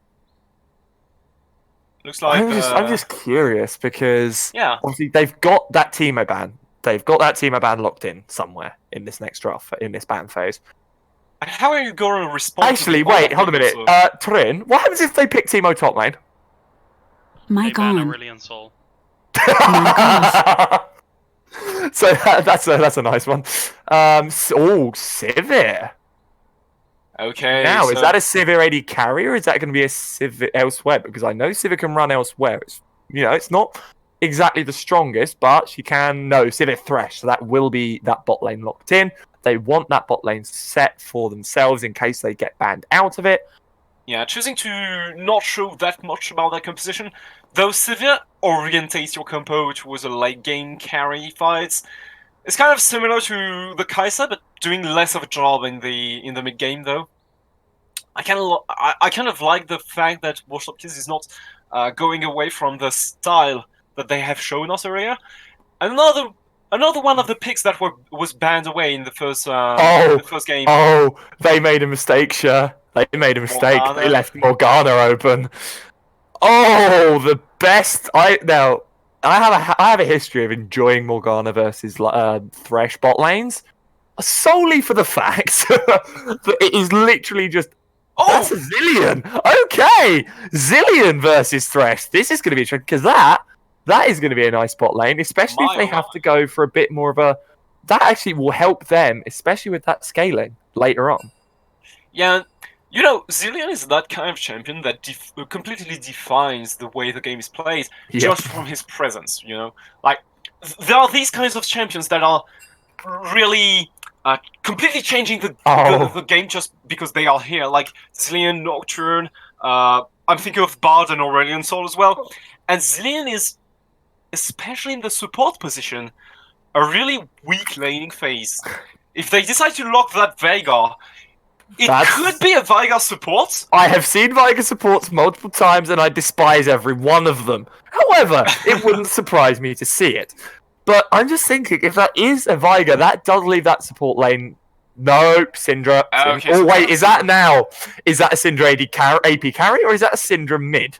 That is the question we have to ask because it's left open. Syndra's one of the most powerful AP mages in the bot lane right now. And since Paralympic is willing to play AP mages, that could very well be the bot lane locked in, because then you have your solo lanes open for the second rotation. This is a very clever move from Paralympic, and you can just see how difficult it is to draft against these guys, because now with the pick and with the way the bans have been laid out, you have the Olaf, there's still the Rise available for WashedUpKids though. Wait, Kiana's open. Yeah, Kiana. And they haven't picked that jungle either. Because I remember the last time I casted Olaf, Kiana, and Gragas, that set everything up for such a solid game in that top and that mid lane. And I feel like if you're playing Sivir, you do need something to carry you through the early to mid game. So I'm thinking of something a bit more aggressive than the Kiana in the jungle. I would like to see maybe Lee Sin. Yeah, maybe Lee Sin or Rek'Sai, I was about to say, but Lee Sin's perfectly going to do the job. So I hope that Mistake is going to be having a much better game of Lee Sin than he had on Rek'Sai, because even though he had a very good start in that game, yes, being netted, being given 3 kills early on, he didn't end up snowballing that game. And the Teemo ban, yeah. Oh no, they're so scared of Teemo, sure. That's because one of the members of Paralympics were Teemo One Trick, obviously. Oh yeah, of course. Has you to know, be, so. Everyone's a Teemo One Trick nowadays. Screw this, I'm gonna play Teemo. And Lee Sin is just from his kit, right? Lee Sin is a lot more oriented towards playing with your laners. So instead of going for the 1v1s in the jungle, especially against an Olaf, I hope to see Mistake going a bit more towards playing with your laners and locking the pressure of your solo lanes and trying to work with them. And now Rise finally banned, so I do believe that this could still be a Syndra in the bot lane. But then you do give a lot of AP damages, and also Syndra is like, you know, that mage that likes to lane bully the lane. And Z-Lane is not that much of a lane bully, so it's a bit of opposing playstyle between these two champions. So I would prefer to have the Syndra in the mid lane position rather than bot lane. Waiting on that final WashedUpKids ban though. Yeah, there could be Kled, and it's gonna be Kled. Okay. Oh, well. okay. Well, Kled does have a lot of synergy. You can, with the Olaf, because you have the charge, you have the hard engage parts of the pick, and it's also one of the most efficient lane bully. And if you ban away Kled, it's because Kled has the ability to deny the safe picks in the top lane. It has the ability to punish the Gangplanks, to punish the Kayle. So I'm thinking that if you're banning away Kled, it's because you want to play those. Why? Okay. Please, no. Okay, Ornban. Well, But- On is also one of those. With that team comp, though, it doesn't. For me, it doesn't make sense. Well, On is giving you the hull engage you need, right? But I'm thinking that Sivir is already a form of engage with the ultimate, so you don't really need the On, but On is always nice because it can hold the top lane pretty well, and it's not as squishy as Gangplank or Kale. It's like a lot more harder to dive an On than it is to dive those squishy champions. So obviously, if you pair that with the boost of on the items, that enables your Sivir to come online a bit sooner than she should be, it is one of the most powerful picks right now. Ever seen like On Conqueror dealing that with so much damages and surviving to the team fights oh so well because of the flame breathing ability that just procs Conqueror so insanely fast. So I'm thinking that yes, On is a very okay. Oh, I have missed the LeBlanc mid lane. I have missed. All right, so LeBlanc is actually very intriguing in that composition because She's running into that. If for whatever reason she is running into that syndrome, yeah, that is a very nice mid lane. That is actually a very, very nice mid lane. If she's running into something else, it's going to be very, very awkward.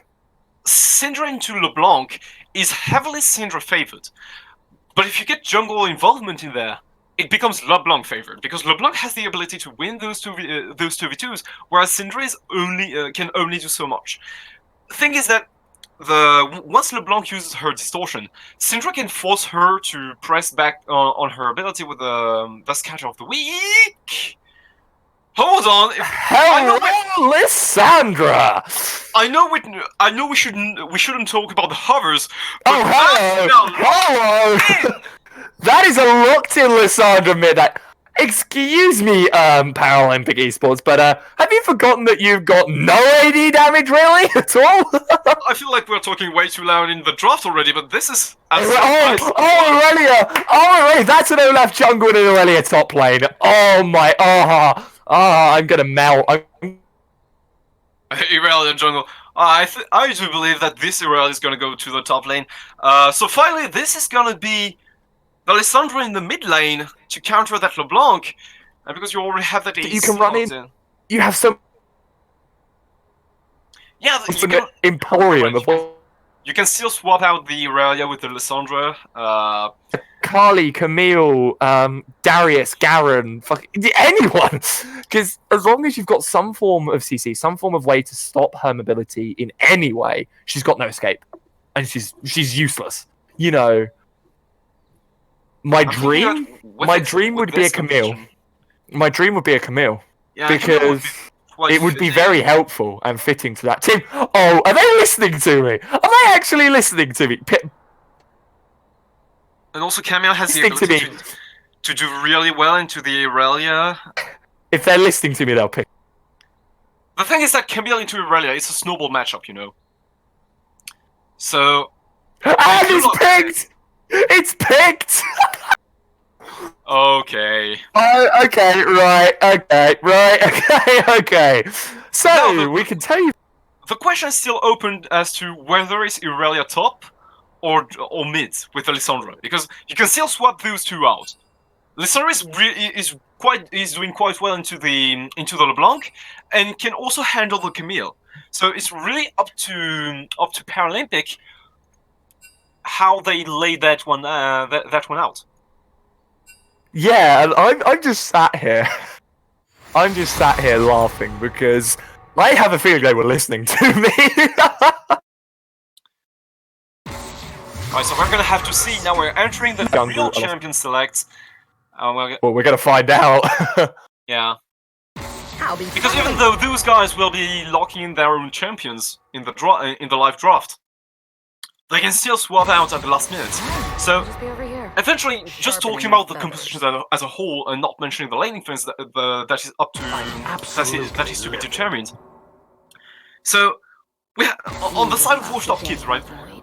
We have the Camille, that is clearly able to go either like this really early Right.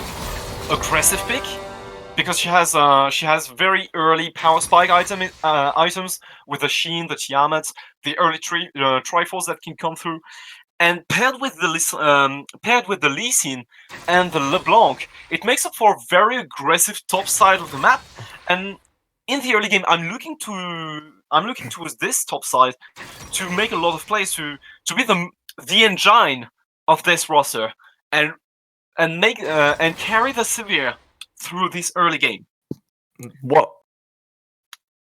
Yeah. No, I'm just looking at that, and obviously, they're obviously picking in order now. We know they're picking in order, for the sake of, ease and fast picking, as our lovely host Trin asked for. And it's just seeing Apex run that Lissandra top against that Camille. That is an Aurelia AD carry. Well, the thing is that Syndra is being played by has been locked in by TPER. Oh yeah, they're not in order. Yeah, they are not. Oh yeah. Tarts. Yeah. As I was saying though, so WashedUpKids have a composition that's not quite synergizing together. But the thing is that there is a way to make this work, and you really have to stick towards your win condition in order for that one to work, which is Camille snowballs into whoever she's playing, and you use the LeBlanc to rotate towards the bot lane, help release the pressure on the bot lane, because obviously that one's going to be pressured as hell with the Syndra, with the Zillion that's not that much fightable by Severe Thresh. So for now, the Irelia has been locked in by Sabo, and Lissandra is on Apex J, so it could be Lissandra top. Let's see. Well, no. If you look at, I was about to say, if you look at who's playing, Apex is playing Lissandra. They picked in their champion, their champion order, like who's playing what role. Like you can tell that. So that is going to be a Lissandra top. That is going to be an Aurelia mid lane, and that is going to be a Syndra carry. Okay, so I'm in love already. Those are really skill matchups, because Irelia into the LeBlanc, you need to perfectly land the flawless duo in order to deny LeBlanc from going away with the distortion. Because once she presses that button, that W button, you know her current position and you know the position she's gonna be backing at. So there is a way of aligning your flawless duo with that, but you also need to connect it. So the LeBlanc can easily sidestep this one, and it's pretty hard for the Irelia to actually tag onto her the way she does with other mid lane champions. And also remember that Irelia does not negate magic damages with her W. So she's gonna need this Olaf to do some work in the jungle, gain jungle pressure, and deny the Lee Sin from involving into the mid lane. And now that we also have the top lane matchup, Camille into Lissandra. Lissandra can deny the aggression from Camille post level 6. But pre-6, she's actually quite vulnerable because she only gets in range of the W once Camille approaches for the tactical sweep, or once she uses the hookshot, and then she's pretty much open for aggressions. So Lissandra into Camille is not gonna be a snowballing matchup in the favor of Lissandra, but it can be in the favor of Camille.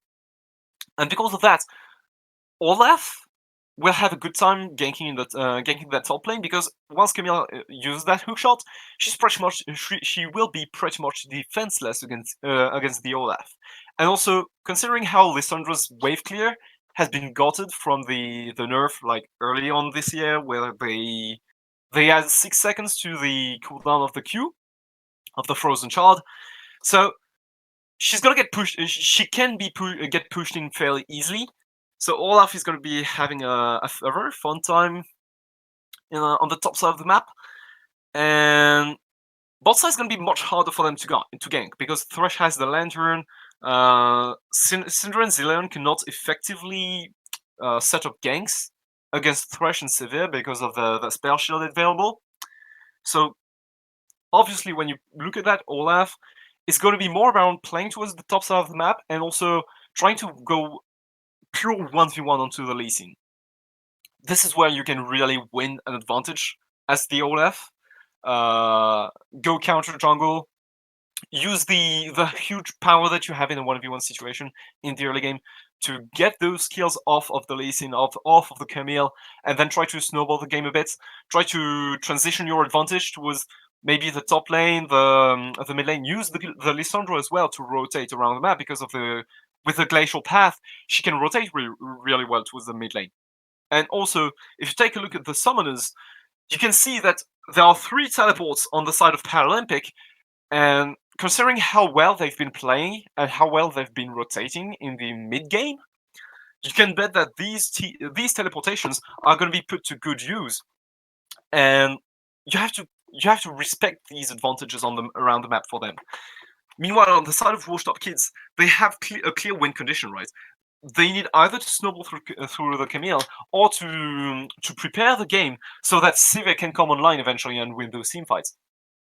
And once Sivir does come online, there is pretty much nothing that can actually get in her way, because Irelia is going to have a bad time accessing that backline because of the Camille, because of the Lee Sin that can lock people away, get people away, and also the Thresh is going to be here in additional peeling.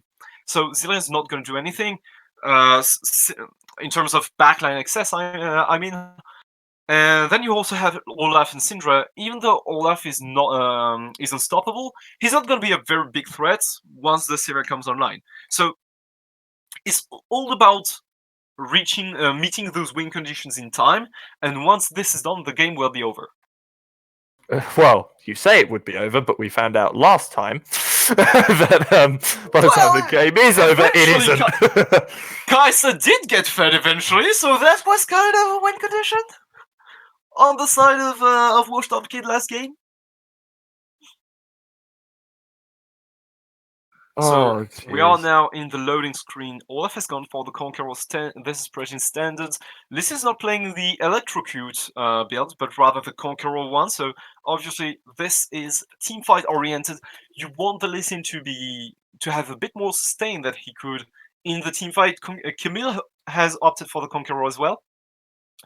Into the range matchup that is Lissandra. So all of this lineup is clearly oriented towards building towards this moment where the Sivir has like 3-4 items and can take over the game from the hands of LeBlanc, from Lee Sin, Camille.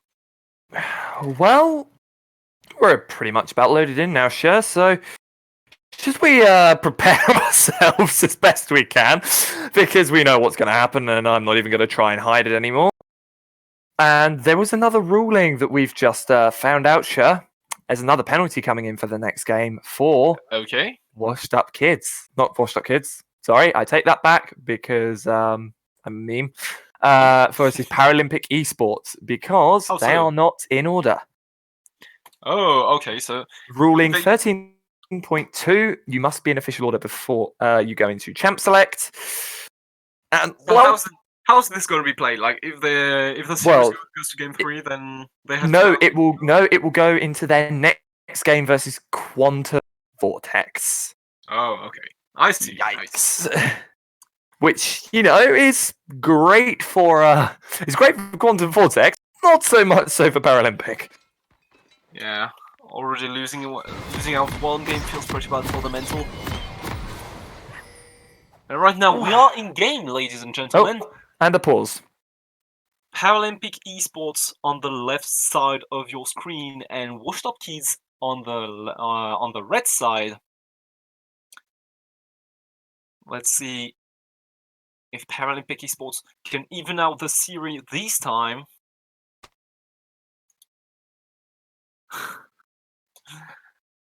So just to remind everyone that someone on the side of Paralympics has a curfew coming in. They need to be away at like 10 p.m. Is that correct? Oh, and there's some interesting chat going on. Yeah, just a bit of slight friendly banter. just some friendly banter because obviously the pause is to waste some time so that the player of Paralympic has to go away. Well, they've got 45 minutes. This game should be over in 45 minutes. I'd hope, anyway. Otherwise, my voice is going to be falling off a cliff. That's 5-head strategy out there, right there. I was about to say, because if it does go to 45 minutes, the chances are there would have been about 20,000 team fights, and neither of us both of us, will be passed out on the floor. At least My you got God. me then, so all good. Oh yeah, we do have three in here to My God. carry our dead bodies out of the casting booth. Oh, we're gonna play tag team with the caster roster, man. Is this Durin, what's take gonna over. happen? Yeah. Just one of us tags out. Durin, I'm dying. Take over. At some point during a very dynamic team fight, you're gonna hear a clap, and Thorin's gonna take My over. God. You'll be like, Yeah, it's probably because it's a team fight, and because it's a team fight, it will undoubtedly be me. So it'll be undoubtedly going, and they do, Durin, as I fall to the floor. There's a All you hear reason is- why you guys are my casters, so good job, boys, good job. We get paid in cookies and milk and happiness and joy here at Connecting Esports, and we Okay, want it so- nonetheless. I'm just noticing that right there, but just take a look at where Killy is on the map. Right? Now take a look at his inventory. Ah, he's still got time to walk back. Yes, but And seeing it won't affect him too much because we're only 18 seconds into the game, so minions haven't spawned, no XP is being lost. Yeah, but seeing how the WashedUpKids lineup is directing towards right now, you can clearly see, and also from the pings on the map, you can clearly see that they are going for a bot side invade.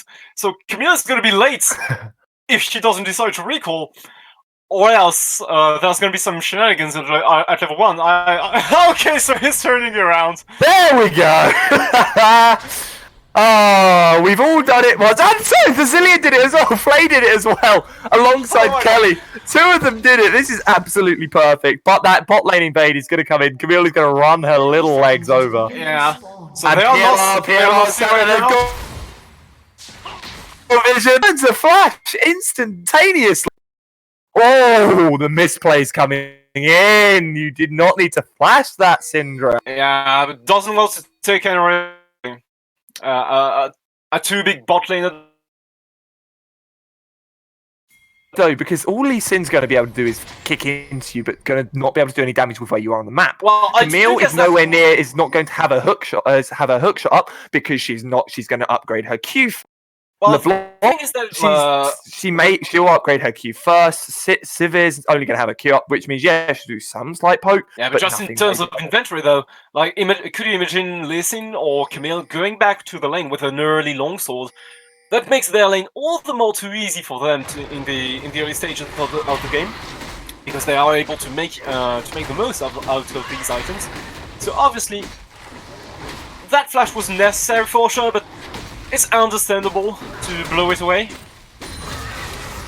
And now, both junglers starting on the bottom side of the map. Olaf, you can see him transitioning towards the top side though. And considering he's playing Olaf, he's very happy with clearing his raptors and crocs. So the only reason to transition towards this is either he's going to invade, or he's going to go for the top side early game. So we have to monitor the movements of the Olaf on the map early on. Now, just the lacing done with the clear. Now Olaf is going to get his level 3 onto the ground. Oh, Death and Dance. Nice, easy hook coming in from Penguin on Earth, and the do Syndra not will have a go flash. down. And that is why I said the misplay would come in, because it allowed for them to know the flash is gone. It allowed for them to know that they can poke early, get an early kill on the Syndra. And that's the thing, you didn't need to flash. Even if you died early, you still got that escape and you've still got that lane presence. Yes, it may give Lee Sin or Camille a bit of an early advantage, but they're up against an Olaf, they're up against Alessandra, which naturally is going to be quite And now nice. just And take a meanwhile in the mid lane, in comes the EQ from Irelia, and in comes the Lee Sin. The Ignite pops out. She's going to dive to tower and give the kill to LeBlanc instead of Lee Sin. That is smart, giving it to LeBlanc, although an ignite and a flash from LeBlanc. In the meantime, though, Olaf has done the red buff of Lee Sin. Oh yes, and here we go. No red And buff. a nice little engage, a nice Q, and a nice little combo there. And, well, a flash coming out and a flash going in. A smite onto the Raptors, sorry, to give him some sort of health, and a nice little kill on Lee Sin to get him down. So, it may be 1-0 in the mid lane, but it's 1-0 in the all-important jungle. And these junglers are very smart about understanding their weak conditions, right? We said that Olaf would be able to snowball the game. Oh, a mid lane again! Yeah. Oh, Just and that pressure would have that been one. very, very risky if LeBlanc hadn't have dashed or hadn't have gone back out of that, because that would have been a collapsing 2-on-1 with a stun from the Aurelia and a very, very high damage Camille, sorry, it's got Camille, very high damage Olaf. Yeah. As I was saying, right, Olaf is very clever about understanding what he can do on the map. Focusing a lot of attention towards the top side of the map, he took away the red buff and also just paid attention towards the warding, right? So you can see these two walls in the top side jungle of Lee Sin completely warding the way.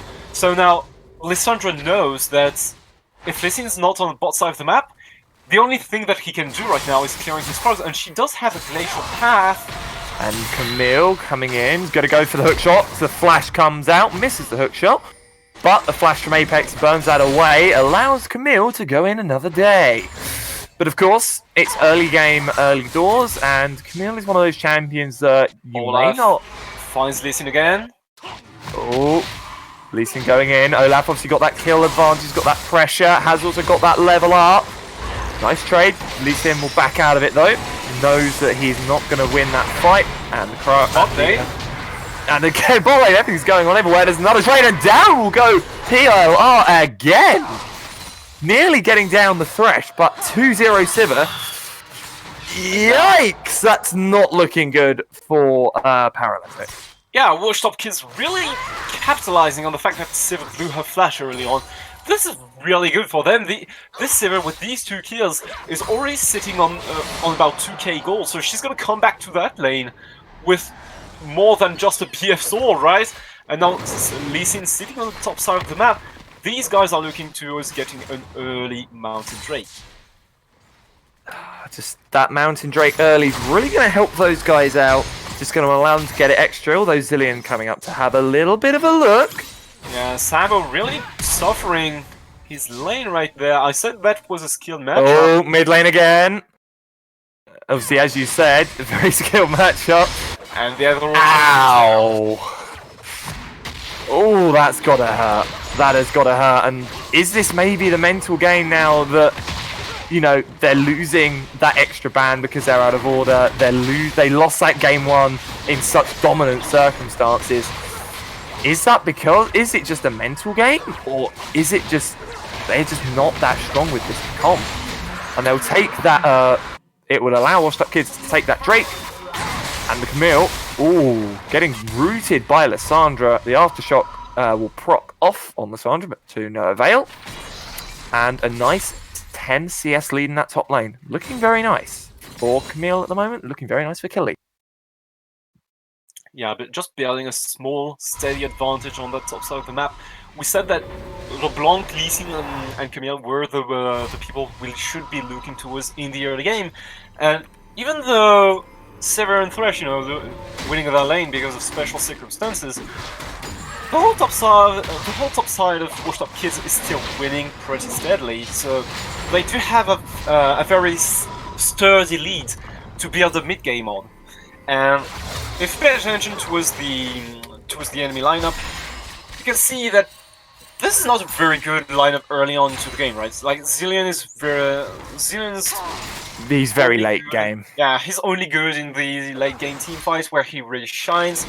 Syndra needs at least some power spike items to do what she's good at. Aurelia needs a lot of scaling and needs you to actually be ahead in lane early, otherwise you'll fall behind very quickly.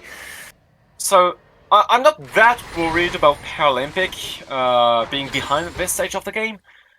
What I'm more worried about is like Sivir getting these 2 kills. She has 2 long swords And the BF sword. Yeah, sitting next to the BF.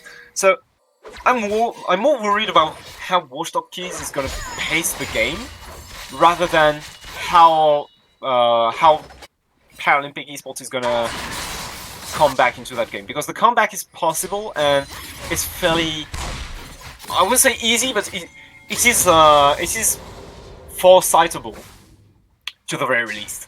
So right now, these two teams just have to play towards the neutral objectives. There's nothing to do for now around the map. Olaf could be seen doing the Rift Herald instead of playing towards the losing bot side, because right now, like, Uriah cannot do much. Bot lane cannot do much either. I would more like to see him play towards the top side. Oh, Root coming in on the Aurelia. Not going to poke off though, but it was very close. Camille going in with a hook shot on the Lissandra, but will instantaneously be rooted herself. But that's actually quite interesting as well, because the second that Camille roots, she gets instantaneously rooted herself. So it sort of just negates the effect of the hook shot in general. Yeah, and that's the denial of regression that we were talking about earlier on, right? Camille on herself can also be too much about the Lissandra, especially once Lissandra has the Frozen Tomb available. Flay? Yeah, Flay getting rather aggressive on that bot side. That's going to allow him to go down. He's obviously going to use the resurrection. In comes the Olaf, the ulti coming on in. A flash coming out from Penguin on left. Sabo is there as well, and the PR ulti comes in. And that will be a nice handy little kill to shut down the Sivir. Not the Sivir, sorry, to kill the Thresh. Yeah. Well, I got a bit too happy with myself. And I'm a bit skeptic about what just happened, because Sivir blew her flash. You also have the corner shift now on cooldown. So I'm thinking that it's a lot of resources blown where there's nothing more to take on the map. Paralympic Esports have not got a turret plating from that. There's no vision laid down on the bottom side from that play, and the Drake is 1 minute away from respawning, and Sivir now doesn't have her flash anymore. So I'm thinking that this might have been a good move to do. But they didn't get much out of it, because obviously they burnt three ultis. They burnt 3 ultis in a flash. Whereas WashedUpKids, they only burnt 2 ultis plus a that here, yeah, you know. Whereas that hook shot coming in again, actually on that top side, that route coming in, the W coming on, and in comes the ulti from the Camille. Apex will try and get away, will sit into his invulnerability and will get out of it. The ulti is burnt, and the Camille ulti is burnt as well. That was looking actually very strong in favour of Kelly, but of course, there's always a way for Lissandra to get out. And right now, while spending even more time on the top side of the map, they really want that Infernal on the Paralympic side. Now spotted by Ward, so gank is never gonna happen. Infernal is up, by the way, and Listen is now bot side. Camille doesn't have her teleport available, but Lissandra does. So that means in case they want to fight right now, they look heavy advantage.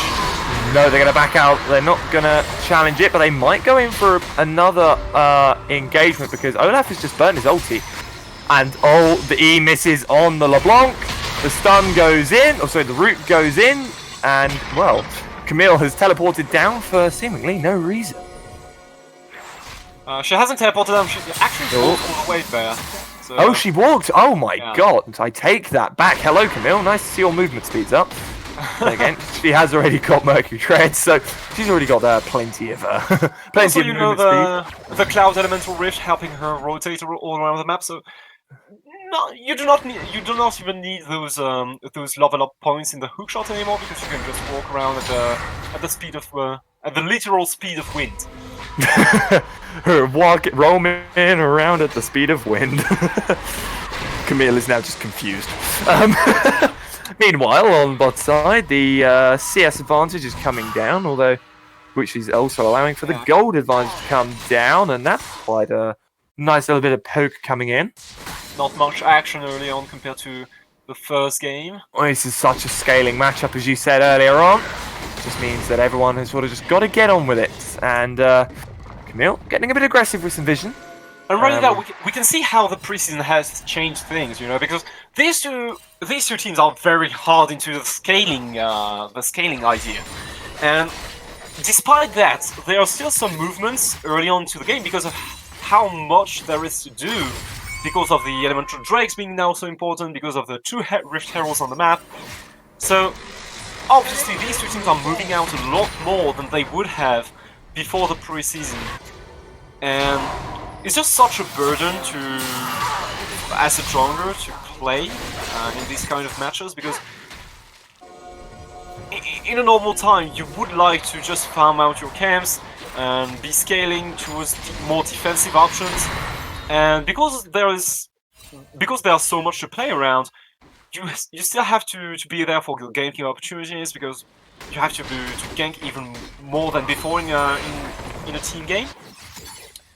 So nothing has changed much. Oh, on that bot side though, Olaf. Yeah? Looking for that bot side, and then again in that mid lane as well. Oh, the flash! The Q makes it completely irrelevant, because down will go Sabo. That was a beautifully timed Q. Bot lane though! And then bot lane as well. Down goes Penguin on Earth, the Syndra ulti coming in alongside the Olaf ulti, and they might get Penguin on Mars as well. The heal comes in, the flash comes out, and under tower. Well, down goes the Civet, and I think Olaf might get away scot-free, but in comes the engagement mistake. Through will go the... oh my god! And what a single bit of stun work by PLR. God, it's the complete opposite of last game, but no! In comes the Khmer. Down will go Syndra. Down will go the Zillion. But down will go Kelly. Again, it's 2 for 2. They're not getting anything out of this, and they're not losing anything either, except for the fact they got a LeBlanc flash out of it. But it's well, I'm not getting anything of that out of that, but just pay attention to where the kills went. So oh yeah, LeBlanc 401, and Olaf is 501. Oh, hello, we're having a bit of a dig swinging contest in mid and jungle here. Who's going to get the bigger KDA at the end of this? Well, you know, why don't you ask me at the end, but Civet now rotated up towards mid lane. She's potentially looking to get an advantage on that Irelia, maybe let LeBlanc come back down to mid to control that wave. So Olaf getting super fair is not that big of a deal, because he's just again fair. The death sentence misses. Everything missing on that one. Penguin on Earth going to be tilted after that one. Nice fantastic footwork from Sabo to keep him alive. So as I was saying, Olaf getting super fed is not that big of a deal, because he's going to scale really bad into the mid to late game, and also you can already see that he's building towards more defensive options with a Black Cleaver soon incoming, and also a Null Mentor already, instead of going like for Triforce or more aggressive itemization. But LeBlanc getting fed, however, she's the one who is going to peek off your carries in the late game. She's the real threat of this Syndra, of the Irelia, because of the the way that she can't negate any AP magic damages. So LeBlanc getting super fed is indeed a problem. She now has a Luden Zeko and the Sorcerer's Shoes completed, so she can easily burst on one down at this stage of the game, and right now gets just a nice blue buff. So Pain Knight is really comfortable at this stage of the game. They can now clearly do whatever they want in terms of everything, really. Yeah, in terms of everything. Oh, that was a nice death sentence coming in from Thresh, and the root nice. and down will go the 4-1 LeBlanc. That is but the shutdown went on Sicilian. Yikes! That is some gold that didn't really want to go onto him. So I was saying LeBlanc can do anything except face that. Yeah, going into anything except that. Hey Knight, you're really giving Cher a hard time tonight. Caster Curse, you're getting used to that. Nothing new. But Mistake now having a look to try and get Apex under tower. Not going to make anything of it, just going to keep farming. And right now, Paralympic, with their newly found tempo in the game, they are looking towards that Rift Herald. 3 members on that one. Camille and Thresh are already onto that. Mistake's trying to make his way. Okay, Apex, what are you doing? What are you doing? The aftershock procs, the flash comes out. And a Civet This thing's runs getting with down, but the stun comes in. The ulti doesn't do enough. And in comes a LeBlanc, and a root goes down, a stun goes down, a Q goes down, and then a bit more damage goes in, and ulti comes up, and a double Q. And then you have to figure out which LeBlanc's the real one. And She went the wrong one. Like every player does, they go for the wrong LeBlanc first before the LeBlanc runs away at full health.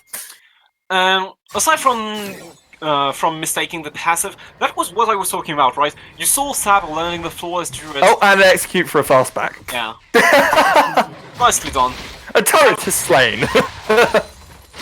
You can see right there how the matchup is supposed to work. If you are skillful enough to learn the flawless druid every time, like Sabo just did, the matchup is perfectly going into the way of Irelia. But the thing is that it's really hard to do so if LeBlanc places her distortion correctly, because then she has the ability to sidestep and stuff. So really not helping in that kind of situation where, you know, only one side of the matchup has to be skilled to make it work. Which is why this one matchup is heavily favored in the LeBlanc. Yeah, LeBlanc taking, quite understandably, a far less amount of skill just to get completely right every single second, because... And speaking of LeBlanc, she's getting the Seeker's Armor Guard, so going for the more defensive option because she's fed. Wouldn't surprise me. You want to go a bit more defensive, you said. You know, fed, don't go too aggro, make sure you can sort yourself out and keep yourself alive, because... Well, if you're getting that fed, you don't really want to be losing that much gold to the opponents. Meanwhile, just looking around, the gold difference obviously being 2.6k at the moment, just looking at where that mainly is, it's actually in favouring Camille's side in top lane, but it's mainly in that jungle side is that gold advantage, because that is a 2k gold lead in jungle. So now Baron has just spawned on the map. So let's take a quick look at the state right there. The two tier 1s on the side lanes are down for WashedUpKids, and now with that move right there, 3 tier 1s. yeah, the final tier 1 tower has just gone down. Ooh, looking for that engage though.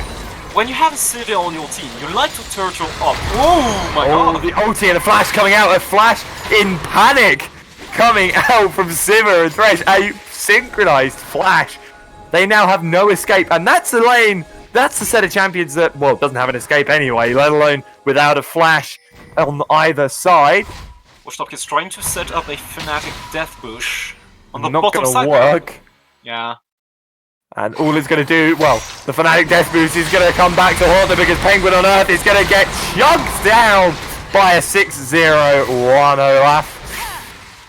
Now has the Black Cleaver complete as well. This is a really angry Viking right there. He's a very angry Viking indeed. And now with the even Thresh, more it's angry. going to be much harder for WashedUpKids to turtle around this tier 2 tower, which is the goal of under the intention of Paralympic Esports right now. And with the amount of wave clear they have, they are going to push that one in real quick. So it's going to be late to the task. So. Oh, and that LeBlanc route missing the Lissandra and hitting the Grom. Meanwhile, Lissandra is happily taking Le Gromp, and I'm going to say it like that all day now. Meanwhile, in the mid lane, it's a very normal matchup to witness, a Camille versus a Irelia, and a stun! Beautiful stun comes in. Irelia has to flash out, and Camille will get the final say with the Q. Oh, I love little trades, little fights like that, where it's just, that is mechanical prowess. It's fine, you know, just two very high mechanically skilled champions at each other's throats. Yeah, and with the mobility of the hook shot, it's fairly easy. The stun's going to come in. No, it's not. The ulti saving him alongside a Zillion stun. Meanwhile, Zillion's going to die to Flay and Kelly. There's no way he's going back out of this. Oh, no, he flashes out. So burns a flash. They're going to be happy with that. They're going to now go in on the Drake. Camille will happily flash her way in. So you have no mid laner. The Zillion doesn't have the forward shift at all. Oh, that might just know the Lee Sin will make sure that he gets away with it. And the flash coming in for Neo Left. He's going to get the Thresh down. He might get Mistake. He gets Mistake as well. Down will go Kelly as well. Although Olaf will go down. Down will go LeBlanc. And down will go the Civet. And that that's is an ace on the team side fight. of Paralympic. That is impressive moves, and that has brought them into a very strong lead now. And, well, game one was very heavily in the original favour of Paralympic, and it went to washed up. It's the complete opposite this time round, Shirt. Yeah, did you just see how much damages the Lissandra passive dished in that? And have you also noticed how much damage the Syndra is now doing? Yeah, that was insane. This was like dynamite fishing, but in a barrel. You know, everyone being stacked up in the pit, and all of the frozen ghosts blowing up one by one was so insane damage stacked into such a small area. It was almost impossible to dodge for that lineup. So going for that Cloud Drake initially would have been a good idea if they decided to pull the Drake out. But because they didn't, they engaged into that small area, enabling the AoE damage heavy, like AoE damage heavy champions like Lissandra, like Syndra, to just clean up the team fight, right? And then you also have the Relic coming from behind with the teleport, just to make sure that no one escapes this, and you got yourself a nice ace out of that one. And now Paralympic Esports is sitting on a hefty 4,500 gold lead, which is quite insane at 25 minutes. Oh, do you really need 3 people to do that red buff?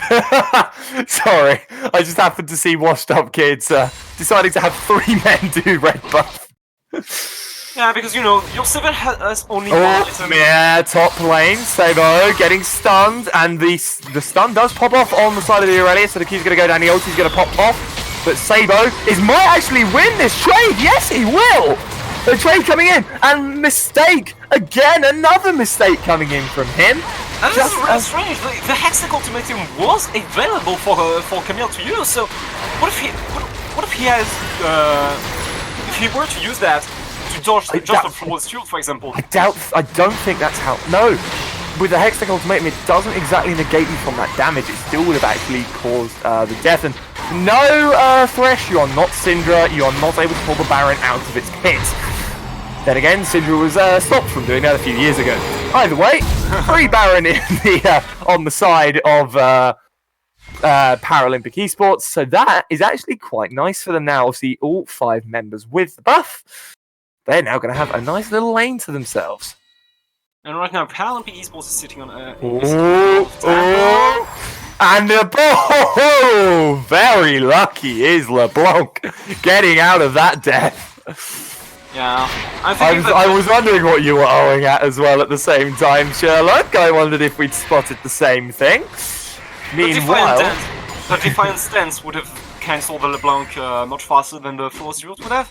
So a bit unfortunate here for Sabo. But yeah, right now, now that they have this Baron buff, they need to utilize this to open up the base, because the tier 2 are... Oh, hold on, Sabo. There we go! There's the ultimatum, there's the Aurelia Int ultimate, and yeah, that's a nice easy kill on behalf of Camille. You need to kill the Syndra quite fast. Wait, hold on, Camille! Where's Camille? Yeah, Camille, where's Camille? Camille, why are you rotating to mid lane? You've got a jungler that needs your help in the bot side! That is a heavy misplay from Kelly. Miscommunication, I would think, but... Yeah, I'm surprised I'm not hearing frantic missing pings right now for Camille.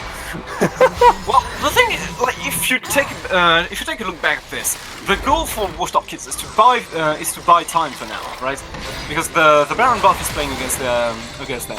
So by doing this, Listen has actually aggroed 3 people on the bottom side of the map, and this Baron buff has now will not be lasting long enough for the Paralympic Esports to open up the base.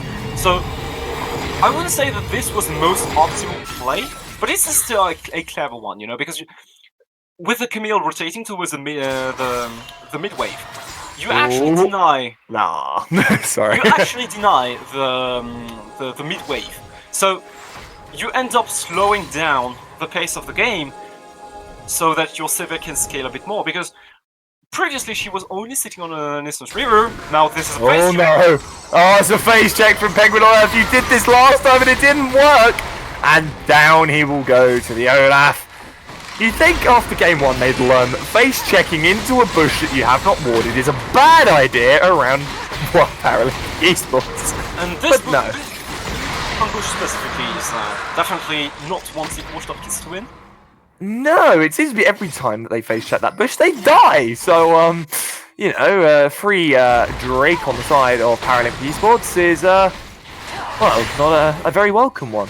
And now, Meanwhile, the frantic pings are coming in because they are hard pushing mid. oh my god! Oh! That was a beautiful ulti That and was a disgusting beautiful damage. stun. Well, that is what happens when you have a 5-2-3 LeBlanc. Yeah, Morel Noikon now completed. The teleport's coming in! Teleport coming in, the Hextech ultimatum comes in, the resurrection onto the Olaf and the Guardian. The stun will go in on the Zillion down below, but down will go the Olaf, down will go the Zillion. And that was very good, and also there's the Aurelia, the stun's not going to go through. She's going to blast cone her ass out of there. Oh, and the kick's going to come in from the Lee Sin. No, this is over because I see a LeBlanc, I see a Root coming in, and oh no, and there's the Camille to finish it. Yeah.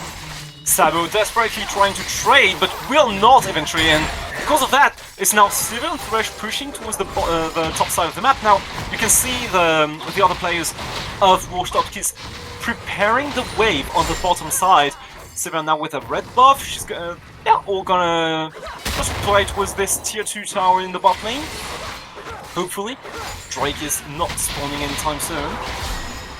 No, but what this is doing is this is bringing WashedUpKids back into this again. Yes. Oh God, my voice. Thrin, prepare yourself.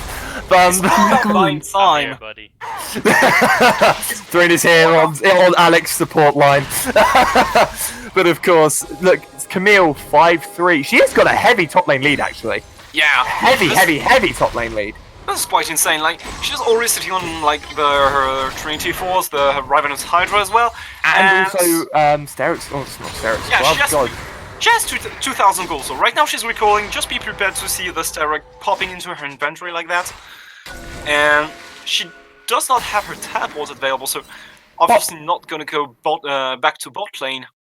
No, but No. she's going to happily walk that down to. Oh no, she's going to walk down to bot lane. So Yeah. Alright, boys, so listen, the blue team, Paralympic, is still in its advantage. What can the team of WashedUpKids actually do to come back to this? They are just coming keep back team a little fighting. bit, Keep team fighting. Kill my voice and let Thrin take over. That's all they got to do. It worked the first time. It'll work this time. Seems to be in league casting. It seems to be the more my voice dies, the better a team does. So, I'm expecting to lose my voice after this game and be silent and be mute for the rest of the week. Alright. What about And you? speaking of losing right there, Camille is sitting in the bot lane right now. She doesn't have teleport available, but the two teleports of the solo laners of Paralympics are available. So good thing that there are options available for them. Setting up that Baron though. Yeah. Just teasing, just giving a little tease to WashedUpKids, saying, "Hey, you know we're here. You know we're here, right? Yeah. Come and join us. Come and fight us." And even though Camille is sitting on the bot lane right now, you can see all of the walls around the Baron on the side of WashedUpKids. So they will know as soon as Paralympic Esports is trying to approach the Baron, they will know. And off they go. Yeah. And with the fact that it is that Cloud Drake, they have got so much movement speed through that jungle already. Yes, we rotate super which, fast. It allows Camille to not need that teleport. It allows her to just literally run up. Meanwhile, LeBlanc's going to go farm some Krugs for a bit, and Camille's going to do the same. Well, there's Alessandra taking a bit of farm, just being a little pain in the rear end. And just a friendly reminder that this game is a ticking time bomb for Paralympic. There's now a Phantom Dancer that popped into the inventory of Severe, as well as stopwatch in provision for the next team fight that's going to happen around that Baron buff. And you've got to remember, with both of these teams being heavily scaled matchups, the more time this game goes on, obviously up to 32 minutes now, coming towards that 35-minute marker, it's actually scaling in favour of WashedUpKids. Because Camille is a very mid-late game champion, Lee Sin is a very mid-game champion, LeBlanc, well, she's very favoured late game, and Sivir and Thresh, they are both very late game, whereas Irelia, she's mid, Olaf is early mid. Lissandra, well, with how she's doing, she's useless at this point. And Syndra is really Syndra and Zillion are the only real late game champions in Oh my god! and that is a beautiful hook shot into Hextech Ultimatum. And Lissandra, no matter how much healing you do, it's not going to help because there's another hook shot. Oh, that is a beautiful little hourglass coming her way. But I don't think Camille's too bothered. Yeah, but now... And now Paralympic. Pressure on the bot side. Paralympic start the Baron, and there's a little bit of a LeBlanc looking here, and they stop the Baron. They stop the Baron because LeBlanc's there. They stop the Baron. All three members are pushing on the bot side. That as well. This is where it's do or die. This is what brings the team back into the game. Will this be 2-0 or will it go to game 3? Listen needs to cancel as many backs as he can. Finds Zillion. And that is going to cancel the Zillion back. It's going to kill the Zillion at that. And That's Camille's kind going to of back cancel. away. That is one way of cancelling people. Yeah, it's a way Cancelling of cancelling it by 34 seconds. And look at the planning on the side of WashedUpKids. They have opened the base on the boss lane of the They're map. now They pushing knew it on they the cancelled. mid-side. Yeah, they knew they cancelled the backs on the top lane. So obviously now LeBlanc just prepares the wave so they can push towards the mid lane. This It's Baron time! it I is. say that, that is beautiful. And no, LeBlanc gets done, but thankfully the BM comes out as the hook as the lantern comes in. But it is definitely looking like a Baron setup here for WashedUpKids. Yeah. And I can see Paralympic Esports just starting to crumble potentially. There is just that, that chance that crumble comes in. And the problem with lacking an AD carry is that you cannot do you can't start the Baron when there is an absence of the team because they reset. Like you can see that WashedUpKids have just given an opportunity for Paralympic Esports to start that Baron buff right now by resetting in front of it. But the thing is that you do not have constant DPS, and Olaf and Irelia are not enough to make up for it.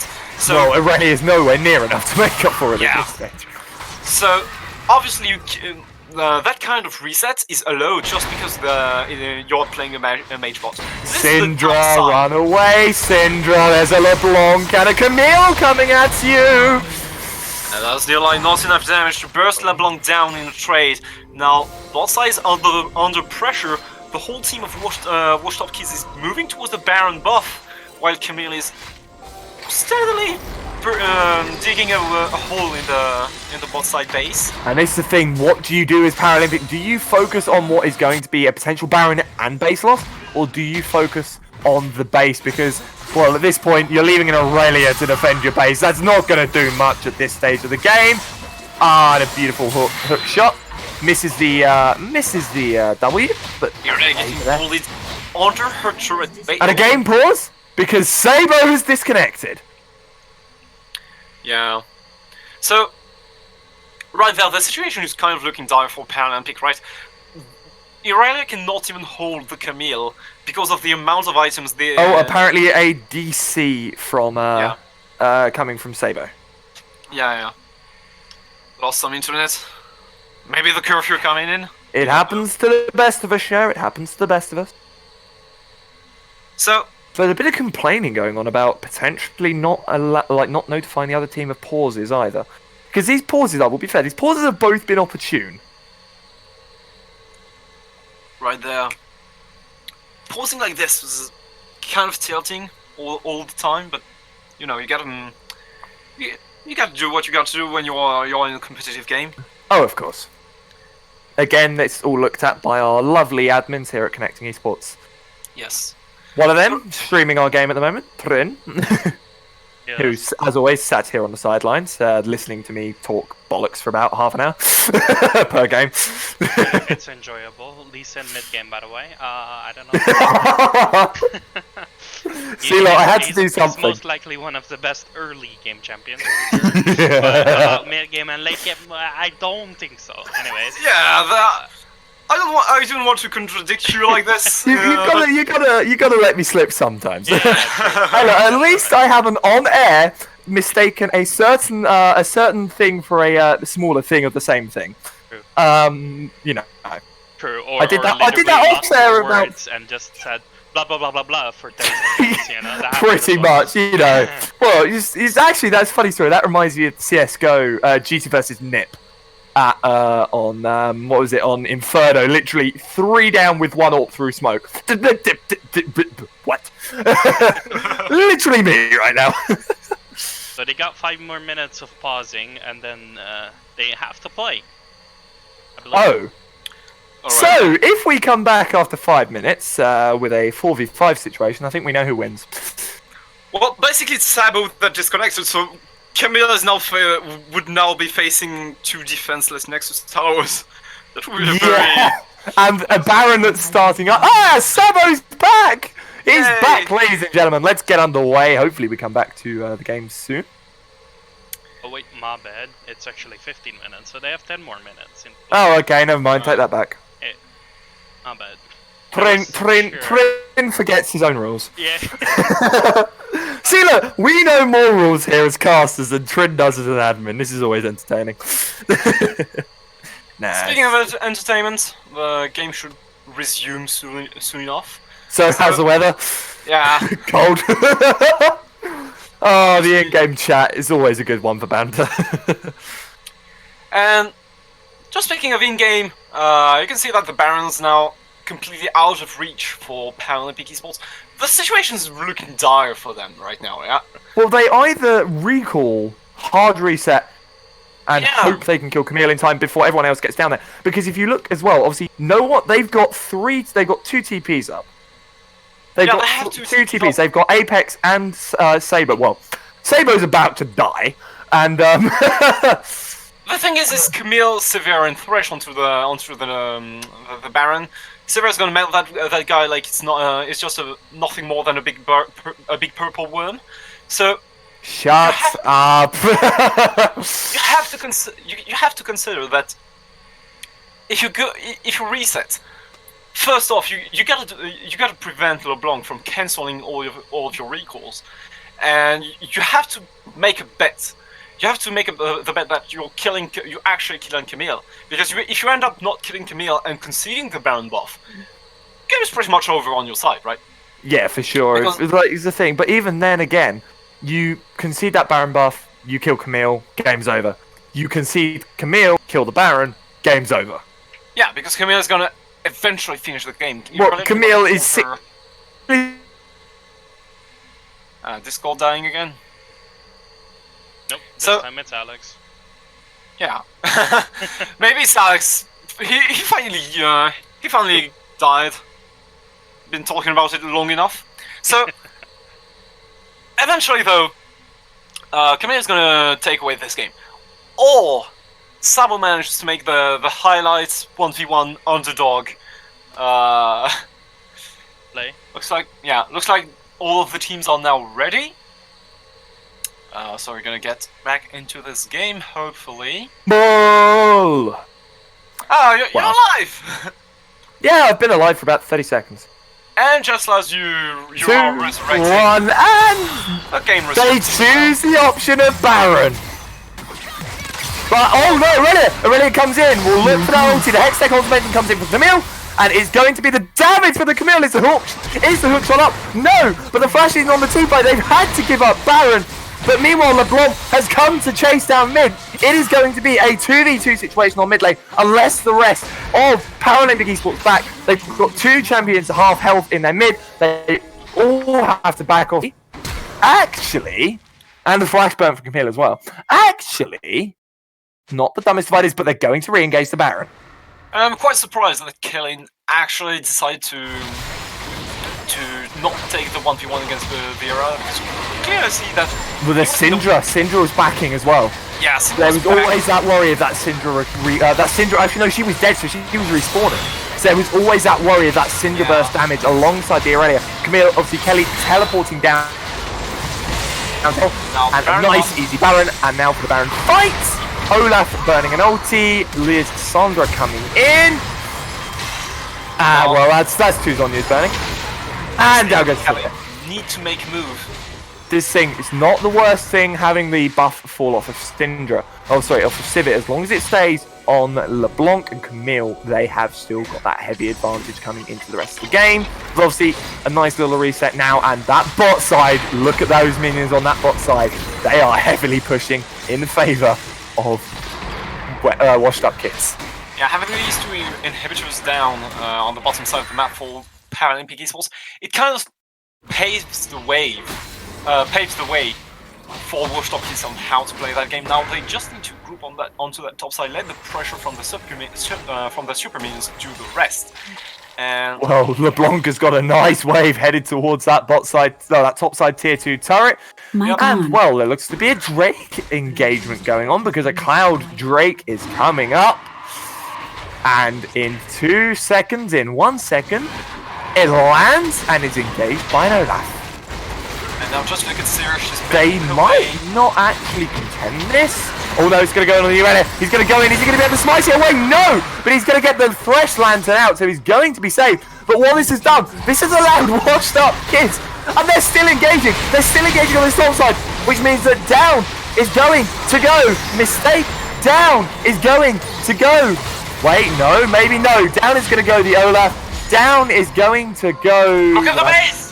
Yeah, and in the base. That is it. That is it. Ladies and gentlemen, your TJ Diamond winners of tonight are WashedUpKids. It was a duel.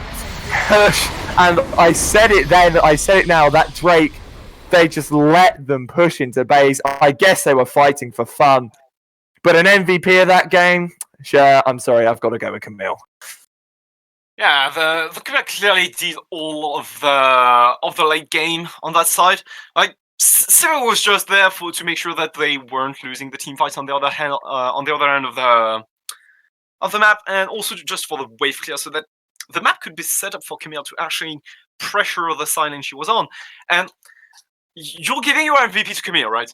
Yeah, I'm giving mine. I would obviously give mine to Camille as well, but I can't help but praise Pain Knight as well. Oh no, he did such a fantastic job in the early game to get those 4 kills, then get the itemization choice as well to go for the Zonia second, just to deny the extra feeding then, and also he did the damages when it mattered. He did what mattered the most. Like, he chunked the team while they were pressuring Baron and bot side at the same time. He did stop the advancing of Pain of Paralympic Gaming when they were advancing on the mid game, chunking down the Olaf Stanley. So I think that Pain Knight did actually a lot to win that game, and he was also there on the side, constantly roaming throughout the between the mid lane and the side lane to help Camille pressure her matchup. So I'm giving my MVP to LeBlanc. You're giving your MVP to Camille. We're kind of even, you know. Yeah, we're kind of even. So we're definitely going to have LeBlanc in because, well, you said mid lane for game 1. We both said mid lane game 2. If Thrin allows us to have 3, we can also have the top and AD carrying, because honestly, those 3 were did so. Eventually, the WashedUpKids lineup did play fantastically as a team on this whole game. I feel like on this whole series. I mean, hey, we have a top laner. Yeah. So let's bring in first. Let's bring the guys in. Welcome. Obviously, firstly, I'm going to say, Kelly, I already admire you and adore you for everything you just did in that game with Camille. Thanks, man. Appreciate it. But secondly, obviously, guys, that 2 games, 2 recoveries from what looked to be such a disadvantage early on. And again, just running those comps that allowed you to scale, just every single time it seems to work out for you guys, and it's so impressive. You guys must be happy with that. Yeah, like we finally feel like we're playing our game. Because you need to talk more. I've talked enough. Yeah. At least, actually, I'm gonna let Sharon Thrin take these interviews because they are our guests. So go on, speak. Yeah, I also think Sharon. Thrin, you take the interviews. I'm gonna go get some water.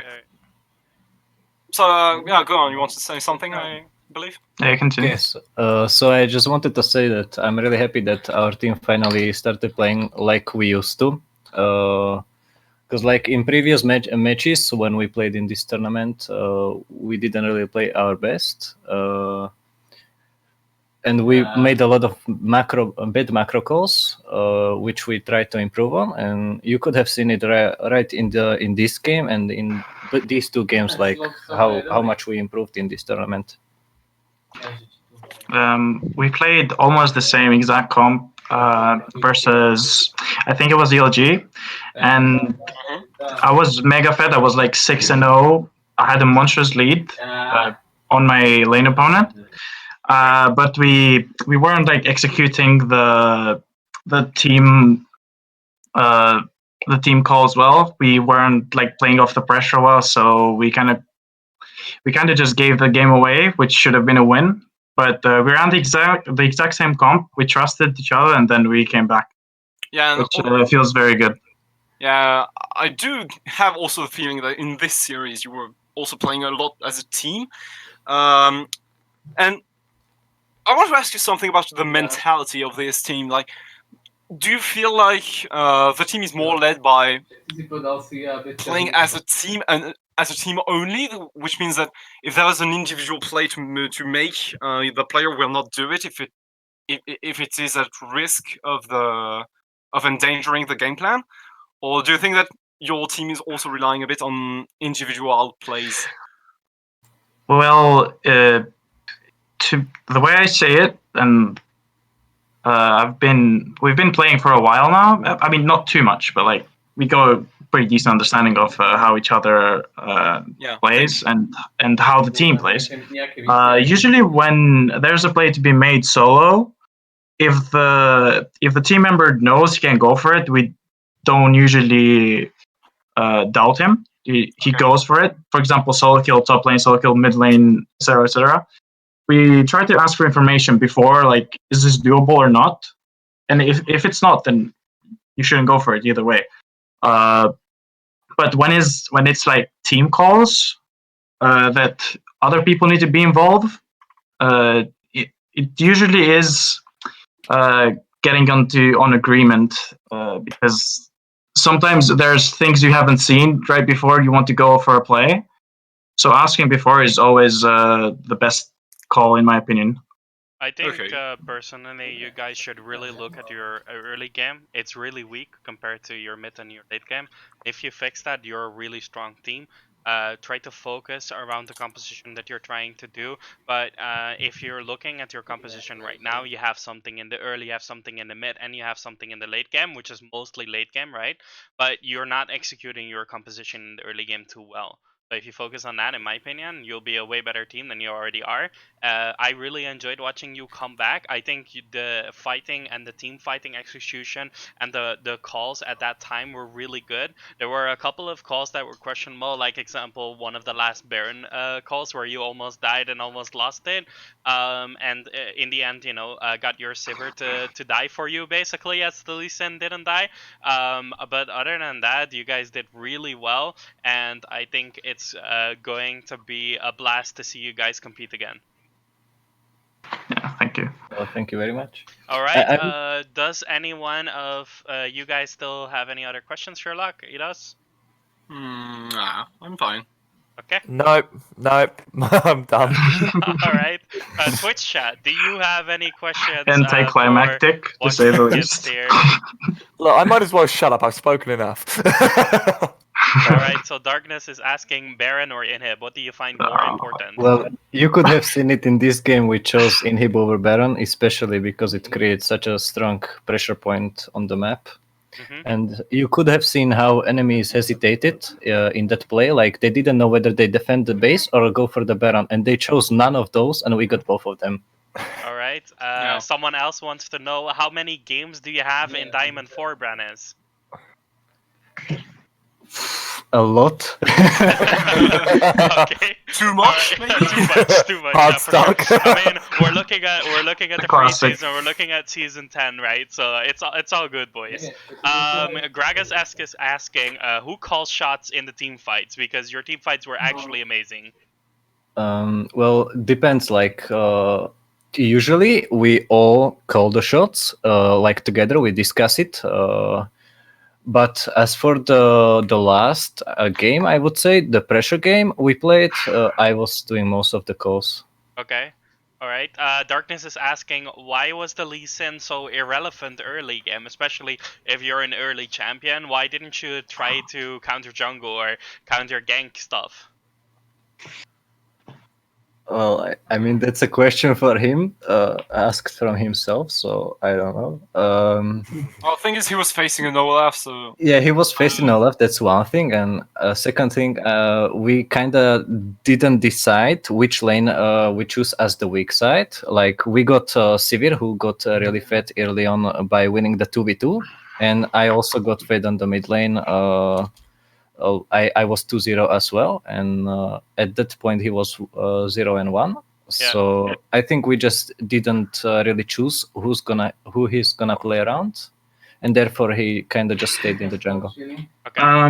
I'm gonna say something about that though, because I called him twice top lane to pressure the Lissandra, and he came twice, which because I was already winning on my own. Because I don't know what that Lissandra pick was, to be fair. I thought it was going to be Aurelio. But I was winning on my own. I was like 20 CS up or something. Then he got up to 30. But every time he was top side and I saw an opportunity to pressure her hard, I mean, like maybe force a flash ult or anything, I called him over and then he helped me get a bigger lead than I had. Okay. So And that execution was helping you definitely during the laning phase at least.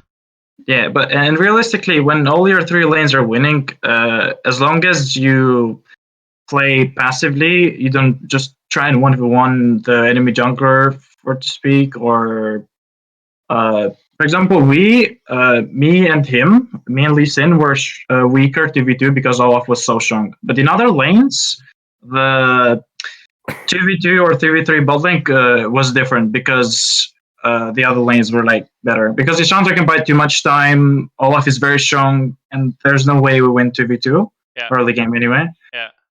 True. So I think Simmer was actually one of your smartest picks for your team composition as well. I really enjoyed watching that and just watching him walk away from an Olaf. That's pretty hard to do. So props to you guys for that. Yeah, like exactly the way we picked was also the counter thinking to the Olaf first pick. Like you pick Sivir and Thresh, there is no way you're gonna die to him. Yeah. Okay, all right, guys. I think this is going to be a wrap up of the interview. Thank you very much for being here. I hope that I will see you guys again. Yeah, no problem. We will be streaming the next game going on Tuesday, I believe, but it might change. I'm not sure. I will put down the streamed games as soon as possible as we know it. And thank you very much for everything so far, Eidos, Alex, and Sherlock. I hope to see you next Tuesday. I'm gonna say one more thing. Sure. Handicap on Teemo ban or not, we made it. Oh no! Don't worry. Paralympic have got that for their next game. According the to ban the over. rule set of 13.2, as Alex mentioned before, you have to be in your proper roster position, an official LEC, which is top, jungle, mid, AD carry or bot lane, and then support. If you are not, you will lose a ban for your next game. All right, and for Kilai, it worked out this time for his team, but it may not be with a stronger team. And yeah. Thank you very much, at least, for joining the interview. Have a nice day, guys. Yeah. Thank you. Have a nice day as well. All right, and we finally have some time off now, Alex. So calm down your voice, get in some nice Camel tea. I've got to do work. I've got to do highlights after this. I'm not even done yet, Thrin. All right. Well, thank you very much for being here. I'm going to be ending the stream now, and see you next time, guys. See ya. See ya.